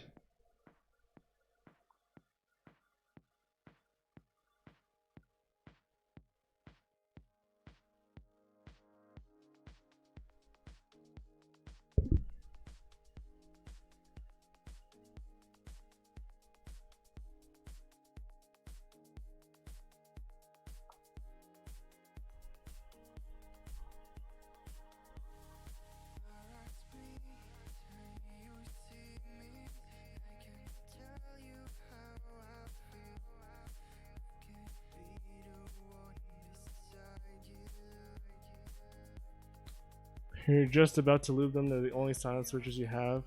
Yeah, so I think you just have to be really careful. I mean, if possible, I would recommend the Silent Alpacas or Silent Duroc switches for your silence, because I hadn't had any issues with the leafs for those. But if all you have are the Zelios, the Securios, then I think, to be honest though, if you have the linear ones, you have less of a chance of them clicking, but they can still click if the leaves aren't put in properly.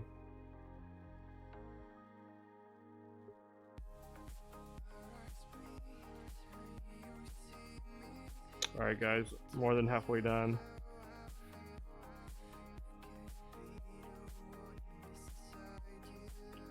Sorry, it's a large board. If this was a 60%, I'd be almost done.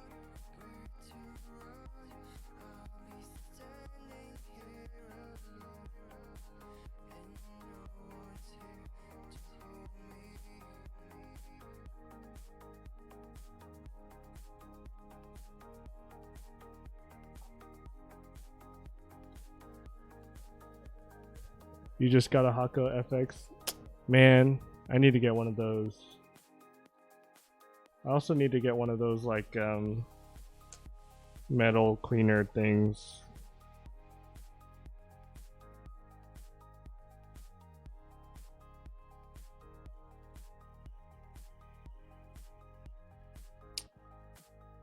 Alright, thanks for joining, man. See you later.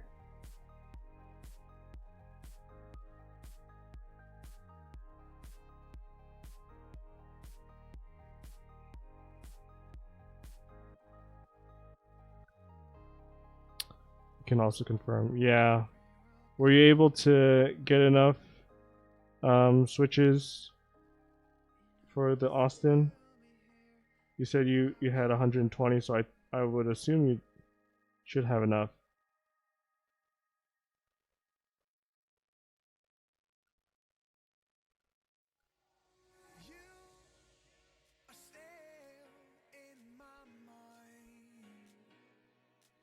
You just got a TS100.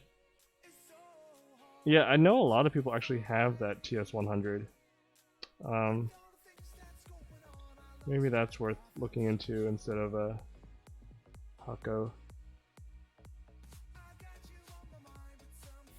Actually, when I first bought this soldering iron, I didn't think I'd use it very often. But I guess I've used it to do quite a few boards already, so it's definitely seen its fair share of solder. I started with like a really small tube of solder. I was able to build a numpad a couple times, and then a TKL, and what else? A TKL and one other board. I forgot what it was. Oh, my Melody 96, so it's a pretty big board. But I've been using this thing for a while now. This is where all the Austins have been from. Going through them right now, seeing if there are enough. Yeah, I had a big issue with them. Like I definitely use like the worst ones on keys that I don't use as often, because I did not have enough to be what I would call good switches.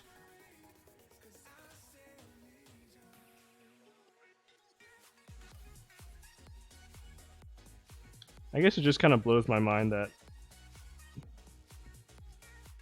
you know, people can do that. Like, be a vendor and then... Now I feel like it. I mean, if you didn't feel like they clicked, then you should be fine. I think. Oh crap.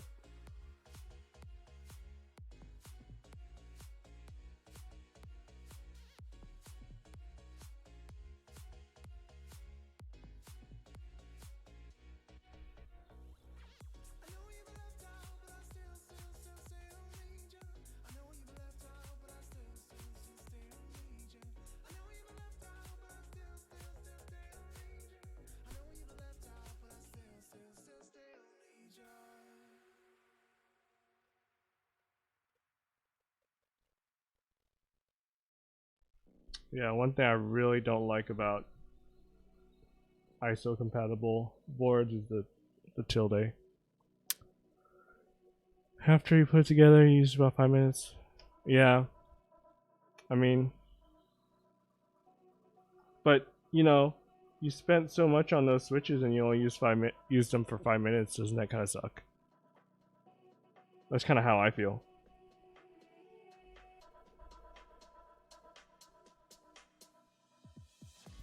Hope the C3 Tangerine R1s and Stabs will make a good combo. Yeah, I think the round 1 Tangerines are good.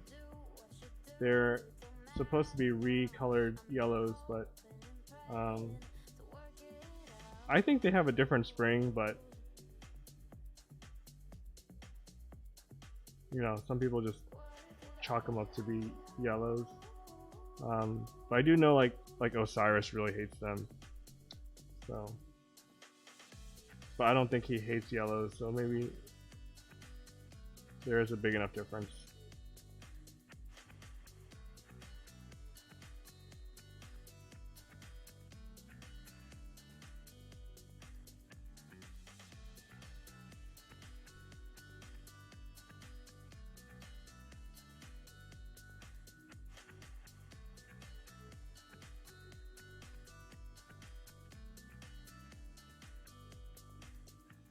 One thing I don't think I've gotten used to is like streaming and building at the same time. Like, I feel like because I have to light the area really well for the camera, I'm like blinded a little bit when I'm soldering.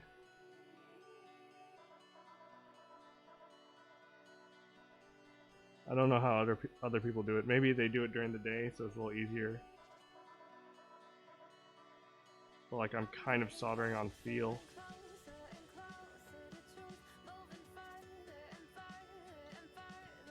They do have a different spring. Don't understand why those guys hate tangerines. Yeah, I don't know. They're more tactile guys.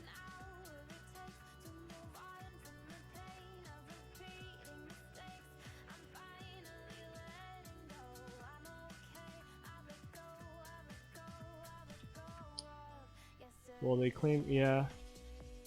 We'll see. forgot who was it. I think Mr. Petrov has the round 2. He liked them, but he said it doesn't sound as good. I don't know if that's the case.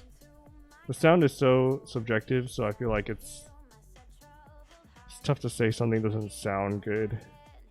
I guess you can, like, if it's higher pitched, that's generally not as preferred.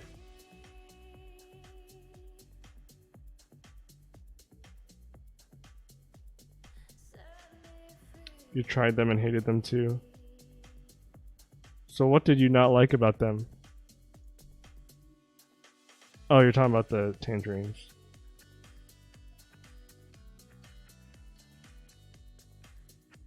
See, I used them for a little while. And I had initially started with yellows and then I got tangerines. And to me they were fine. I didn't have my yellows anymore though to compare. So it was kind of, I mean, that's all I really had to use. But I didn't feel as much hate towards them as some other people have against tangerines.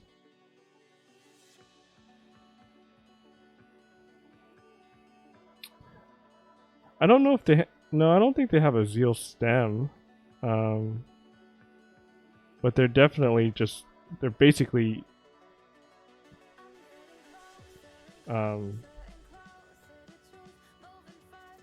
they milky top too? Yeah, I guess they're milky top with black bottoms.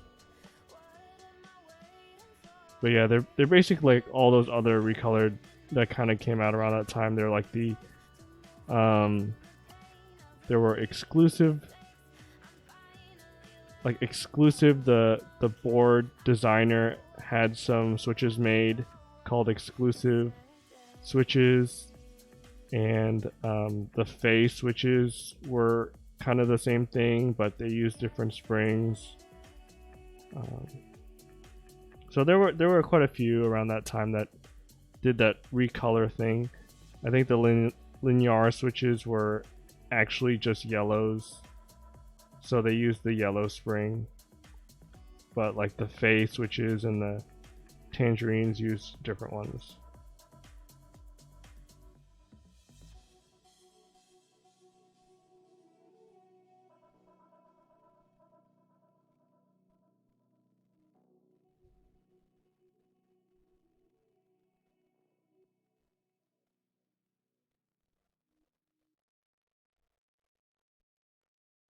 So for those who bought an Austin or are interested in one, what do you guys think of removing the the zero compatibility for the numpad and just having you force to use the 2U0, since that's basically the whole point of this board? You think anyone would get mad about that?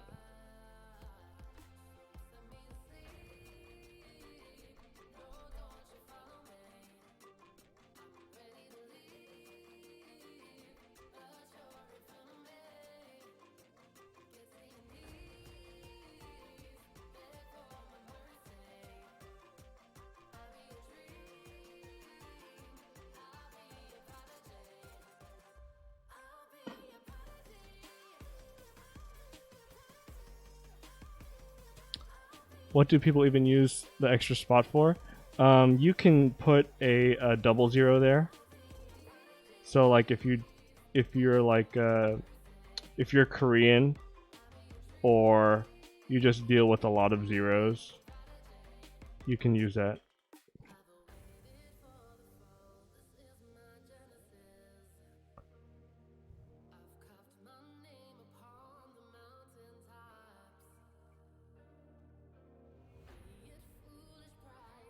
But I guess there's also a lack of boards that offer the ability to do a 00. So I guess, you know, this could be that board for them too. I guess I shouldn't discriminate.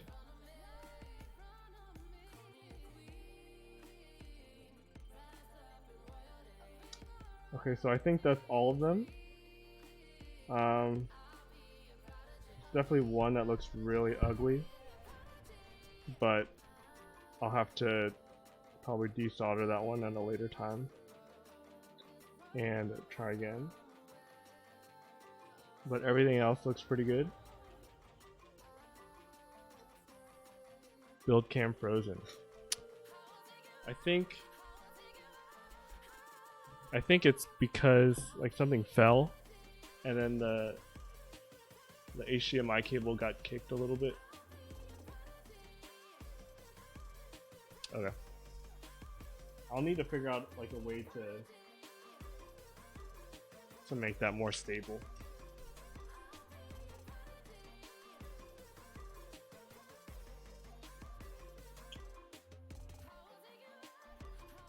So let me switch to. Can use, yeah, you can use the extra keys for macros. I mean, you can just use everything for the macros, right?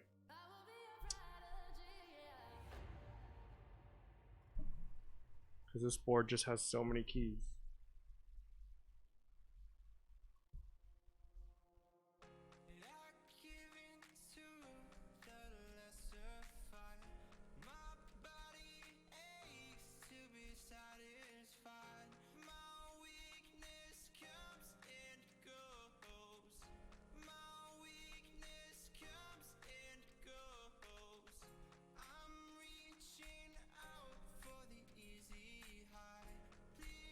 Everything seems to be working so far.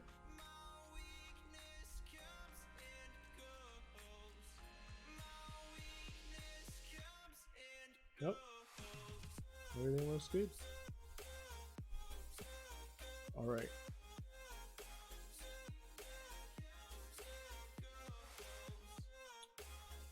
So let me install the LEDs. Because this is my board, I'll probably... I don't think I'll switch them out.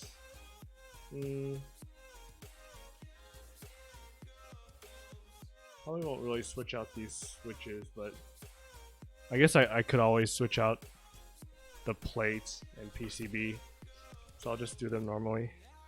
So, for those who don't know, the short leg goes in the square.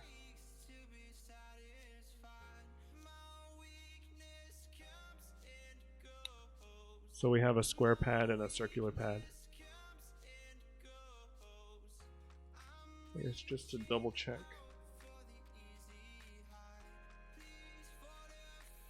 Make sure that they work.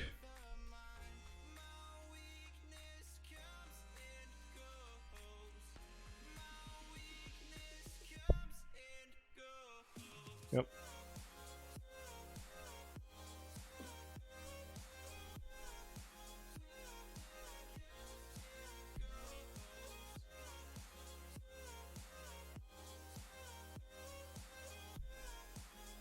So I think before I would actually just like put them all in and then solder them. But I'm gonna try one at a time because it kind of helps that there aren't any other legs like kind of blocking it.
All right.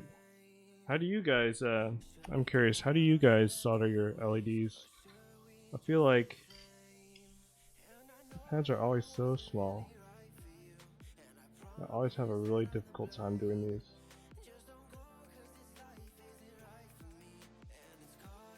Also, could be due to the fact that my tip is very thick.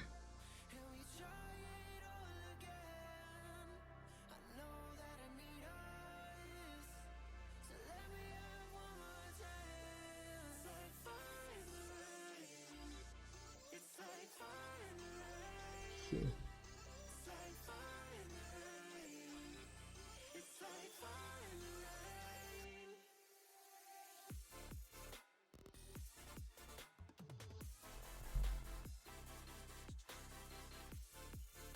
Looks good. On the left. So since I'm using the polycarb plate, probably won't put the washers in. But for those who do have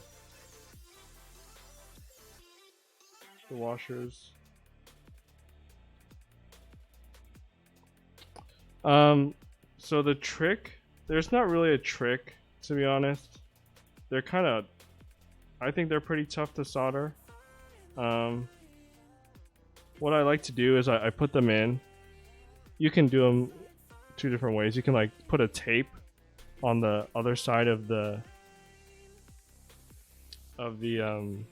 plate so that they don't move, or you can do like what I'm doing, where you kind of pull the legs back so it doesn't move as well. But yeah, it's the short leg goes to the square pad. But I mean, really, you should just test it out. So what I like to do is I solder all my switches first, and then I solder in the LEDs, and I test out the LEDs to make sure that they work.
LED is a bold choice. Yeah. Alright, let me just triple check that they work. So I feel like I added a little bit too much solder to one of them. Okay.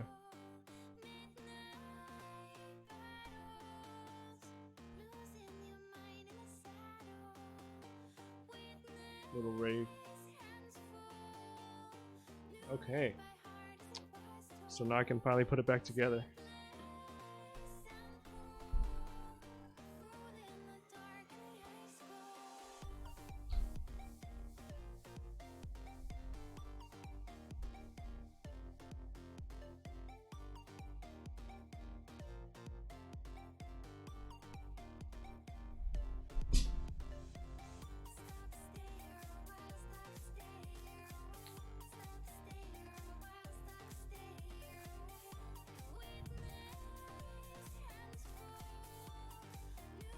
Yeah, they're 3mm. LEDs. So one thing that I can show you guys once I take out the plate is that we had adjusted the top piece to fit 3mm LEDs like perfectly if you wanted zero bleed. But what that does is it prevents you from taking out the plate in PCB easily afterward. So like what I would have done is, if I wanted to do that, is I would put in the LEDs into the holes and then screw the plate down and then solder them in, which is what I actually did for my dad because I don't think he would ever really take them apart. But you can see here, like the holes are like bigger and then they kind of get smaller so that when you put in the LEDs, like it's not going to bleed when you turn them on. The way that I put it in to my plate now, you might get a little bit of bleed because it's not flush in here, but that's definitely a choice.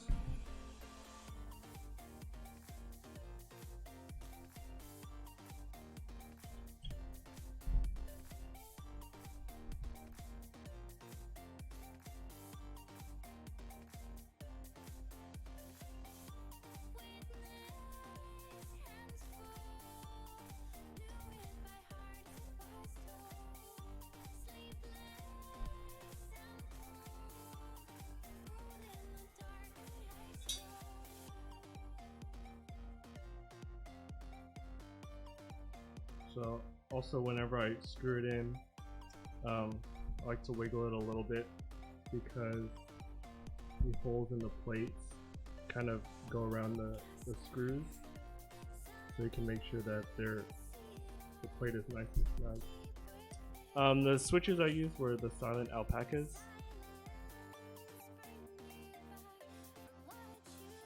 It's not the first time I've used these switches, but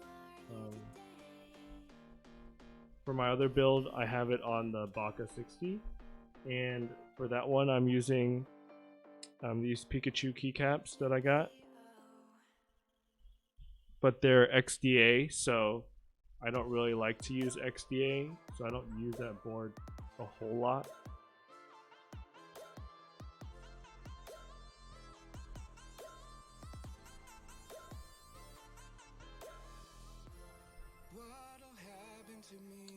You're thinking about making a blinder for those on your board to stop the bleed.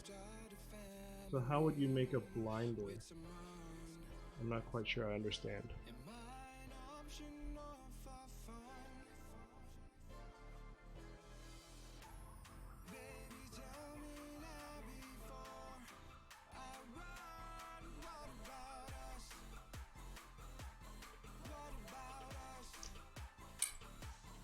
Like you're saying you can open and close.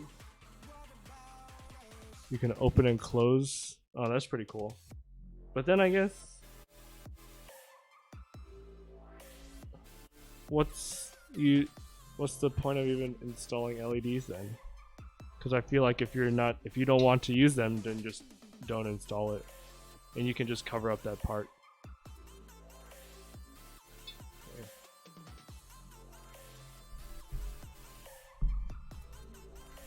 On the sides like a barrel.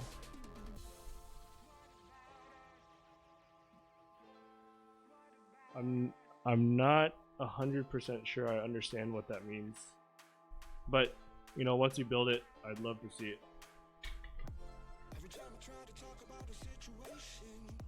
All right.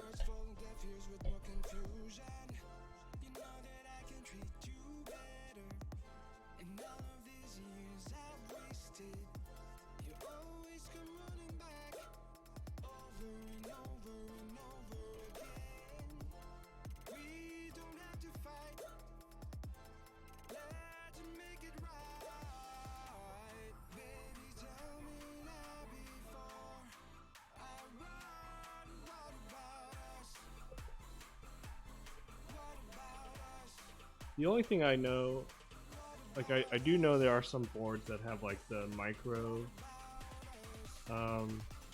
holes, I guess, where like it doesn't look like, oh, like a light pipe. Yeah, kind of like what like Heine has for his, or what Zeno has for his as well.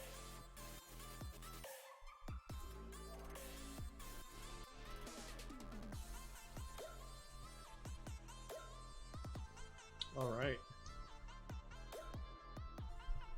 So here it is. Here's a nude portrait, I guess. I think it looks pretty nice. And now, a poem by Hans Mollman. Steps don't feel I too. shall never see. My cataracts are blinding me.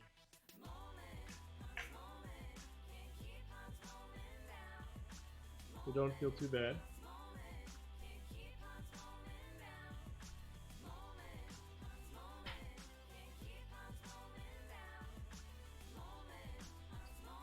So I'm not sure how this combo is gonna look, to be quite honest. I actually was trying to sell my Hamon set.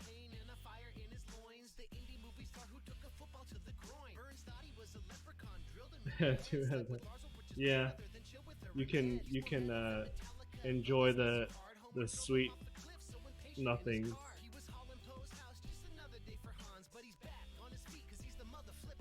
I mean, I can do a typing test with my polycarb if you guys want to hear as well.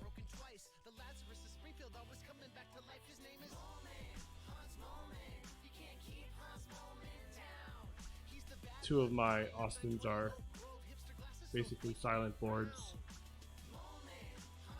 and then I have the polycarb that has lubed milky yellows.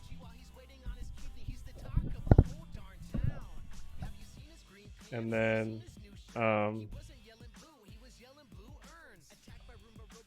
yeah, I guess my next Austin will probably have we'll have the mauve linears with films. That's my intention. We're trying to make some small changes.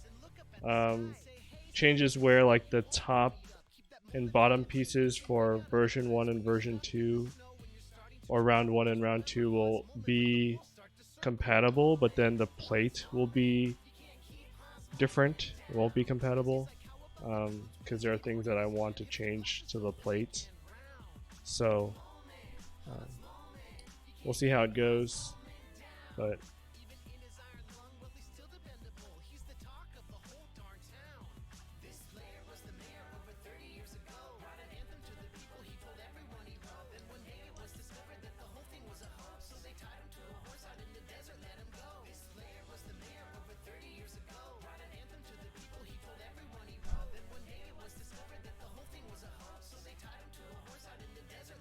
we'll probably put Palm Pandas.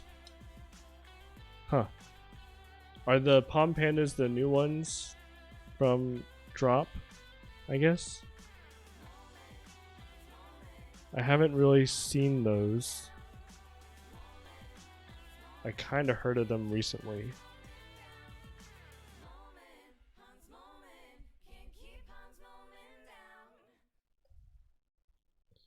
Need to see if the palm here.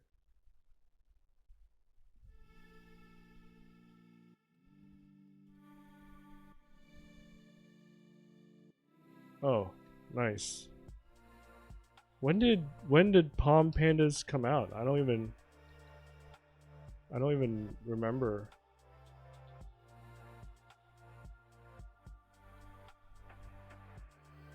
Yeah, so this flex here is insane because there's nothing. There's a screw here and there's a screw here, I think, but like it gets really flexy on this side. Oh, the first batch. I didn't realize they were palm though. Are they? They're different than the regular. 4 months ago. Where was I 4 months ago? I must have missed it.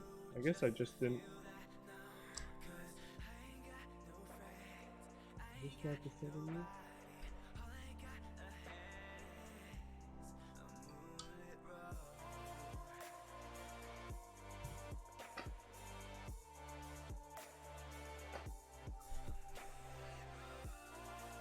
I think I put the spacebar on wrong. Well, that sucks. Time to power on my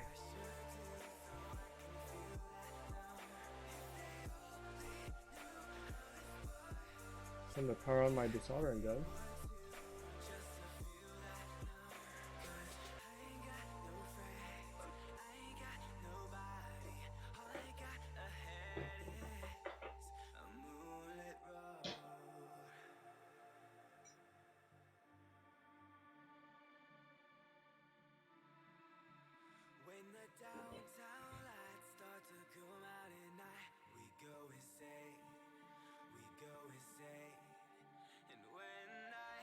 That's so strange. I could have sworn I picked the right hole, but that's okay.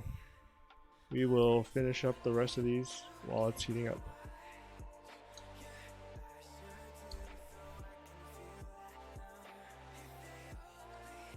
Yeah, so I totally missed those pandas.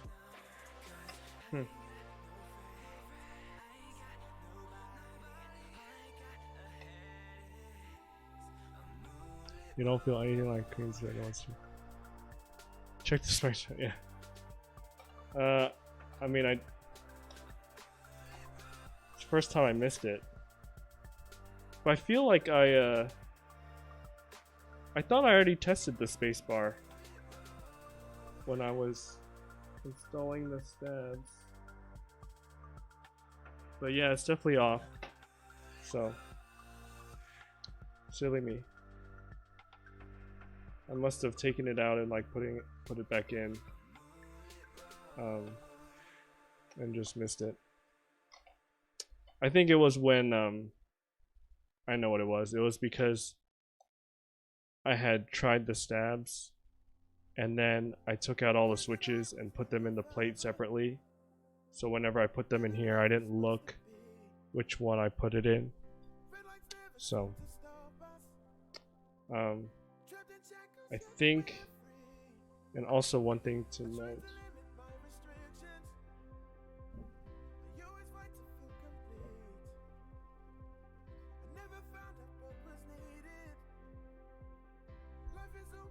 I guess I don't need to take out everything, I just need to desolder and solder it back in. But if you want to take out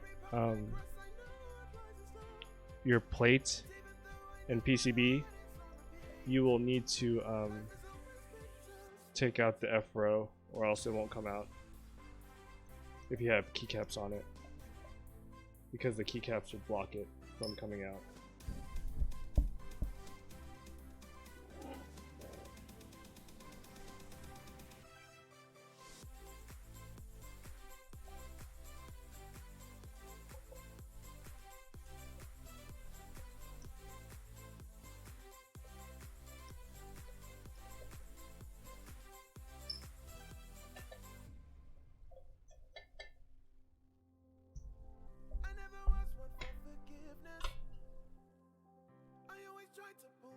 Yep, I put it in the wrong one.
All right.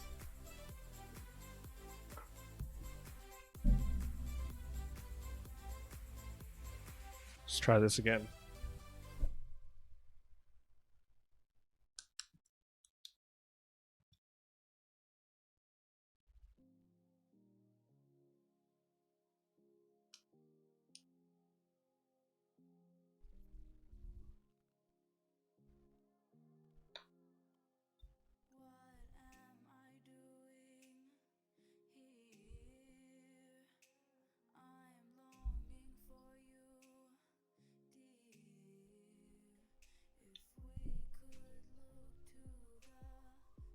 The Holy Razor. There are so many different names out there.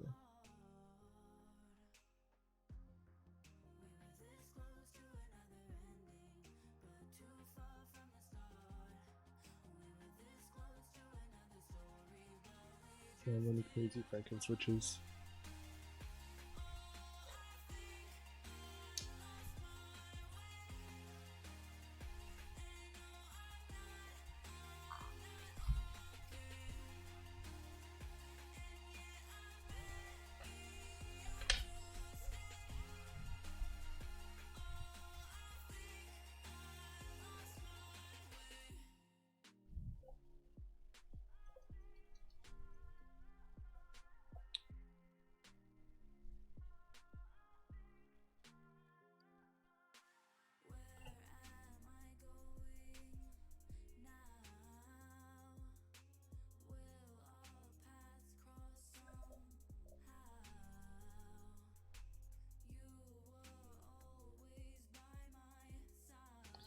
Yeah, Zycos are definitely very expensive.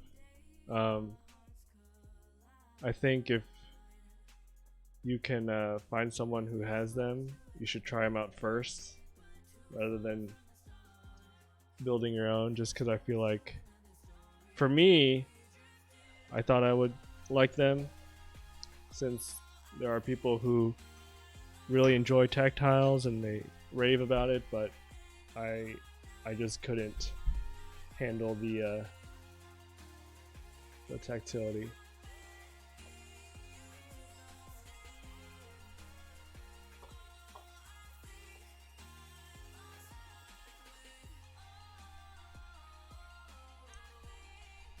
More of a lube linear. Yeah, so if you're a lube linear, I mean, it's definitely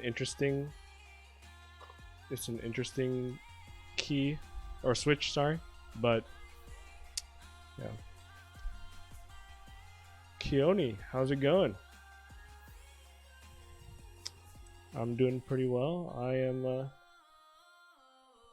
I'm almost done. Yeah, dude, if you get like a polycarb plate, flex is pretty crazy. Yeah, that's just kind of how it is. So let me turn off the fan and we can get to this sound test.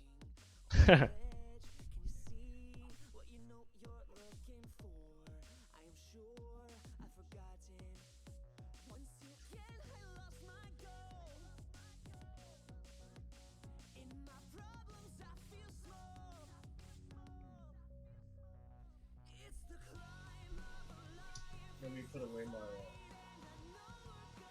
some of these dishes you can put down. Everything a bit terribly wrong.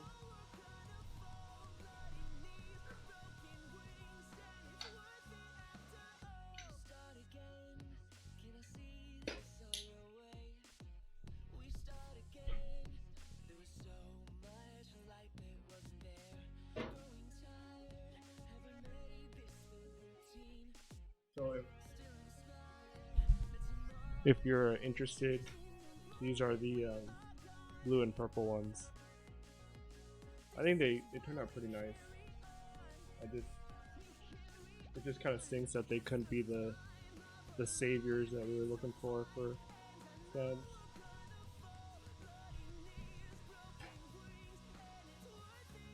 All right, so let me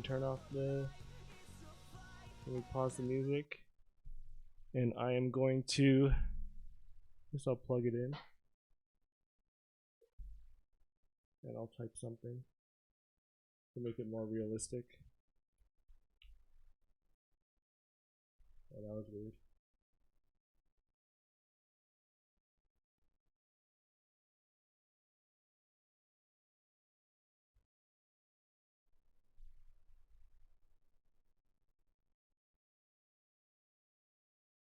Let me GG.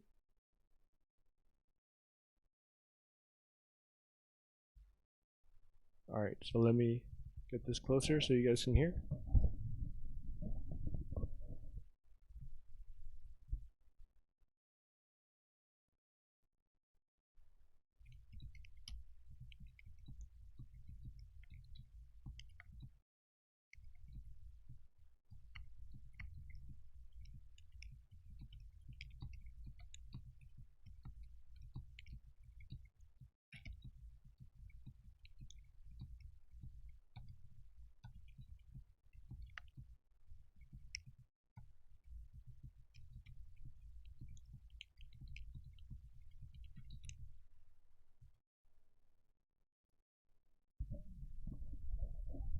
Did you guys hear that? So it's pretty quiet, which is nice. I don't think anybody should, yeah, hear much. But let me take out my yellows so then you guys can hear that better.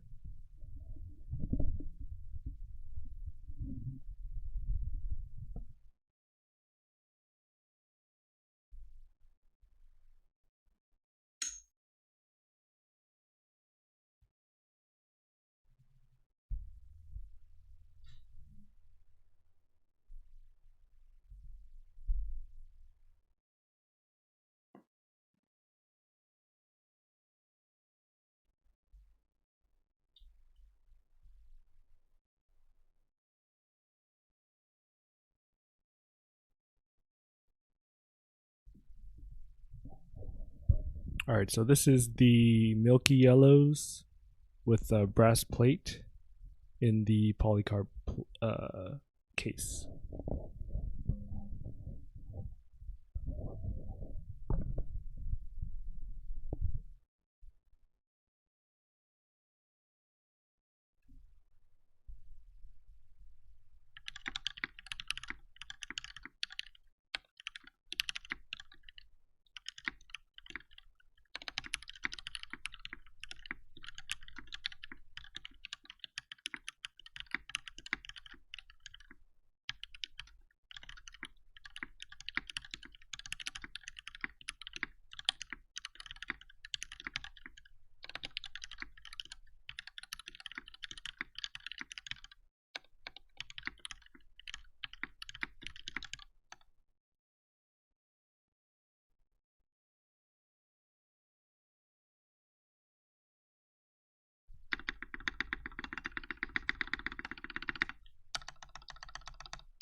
Well, actually, the pitch is no that I hear it too. Like it's pretty different all over.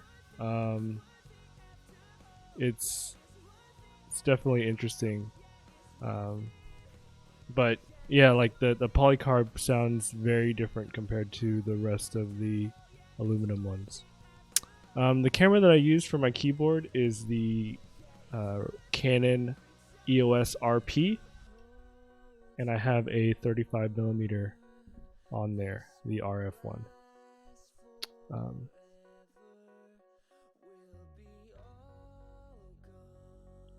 Yeah, here is the black one.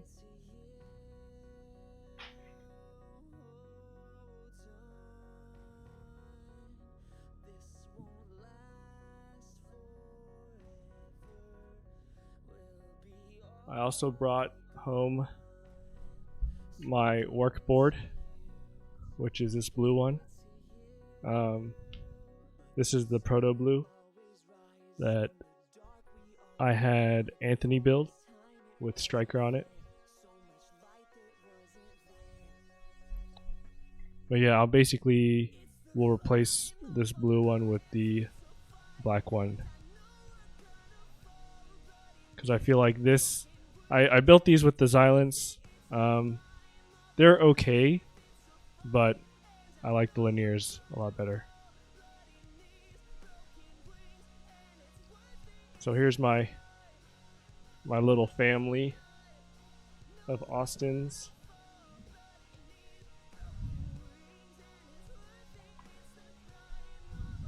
And then I guess my wife has one, but it's at her work. Or else I'd have 4. What do my coworkers think of my board? They actually think it's really cool. Like, so these, they're all a little different.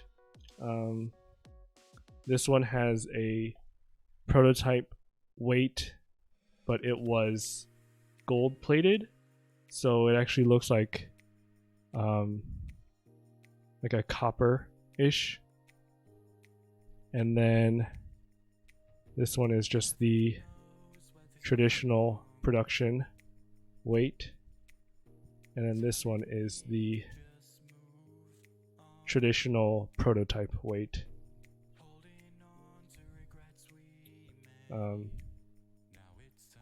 But yeah, my coworkers think it's really cool. My wife's coworkers make fun of her for bringing her board though. Have I gotten any of them into customs? One of my coworkers was asking me like if I had any like old boards that I could give to her, because the one that she uses at home is like a piece of crap. But I don't really have anything I could give to her, and she's not the type of person that would spend a lot of money on things. So I do, yeah, after I told them how much I sold these for, they didn't really ask for one or wanted to get one. So maybe if I do something cheaper, they might be more interested. But yeah, if you guys have any questions, that's basically all I had for the stream. I didn't really have any other things that I wanted to do. I think the black turned out pretty well, and the black and red actually looks decent.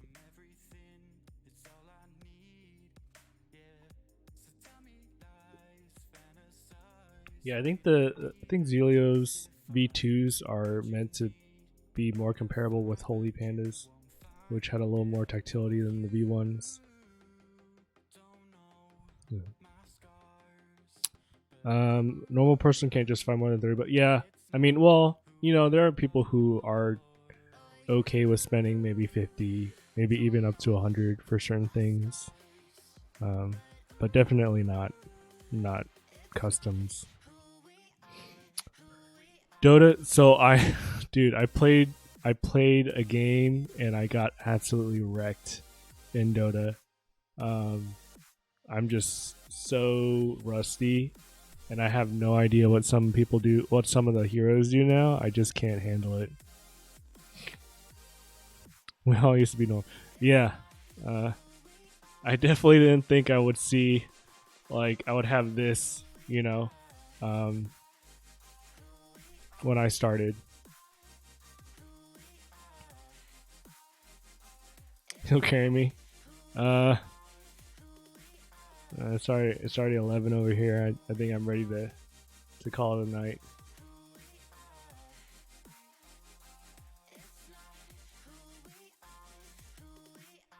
You like to make a design for a keyboard Nate? Yeah, I mean, it's definitely fun.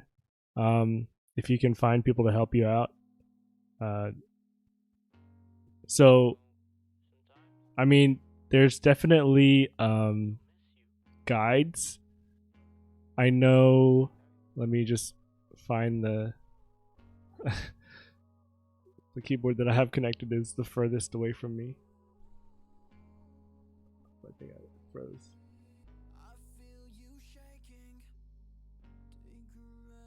Yeah. I know like Quantric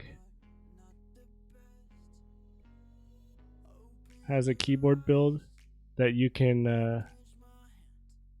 follow. And then if you want to, Mr. Keebs has like a really good guide with Gondo at the moment on how to design your own PCB, which I actually followed as well. I designed my own PCB.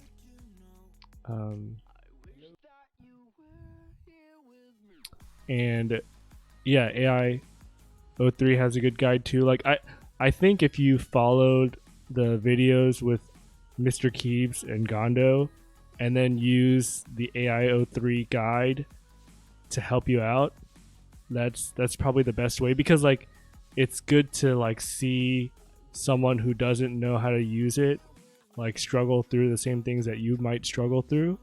So I would highly recommend going through those guides. I've watched the Quantric one. I haven't tried to design a keyboard in Fusion like he did.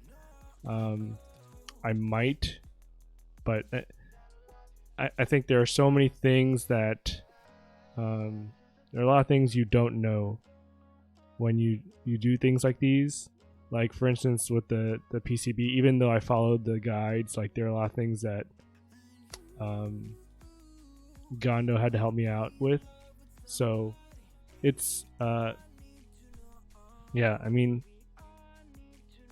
I guess it's up to you. Like you can always like try and get things 3D printed too, which is a cheap way to get things done. And PCBs aren't super expensive if you're willing to solder on the components yourself. So yeah, I don't know if I would recommend people doing group buys though, but designing your own board is definitely a fun experience. Oh, so it looks like I Am Me, You Are You is building in Austin. So I think now's a good enough time as any to just end the stream. I'd like to thank everybody who joined. I didn't realize there'd be this many Austins built this week, but just glad people are being able to use theirs and enjoy it. But yeah, I think thanks for sticking with me, and I think my next stream probably won't be in Austin. The next board I'm looking to get is the Iron FE, so hopefully you'll see me build that one on stream. But yeah, thanks, and have a good night, everybody.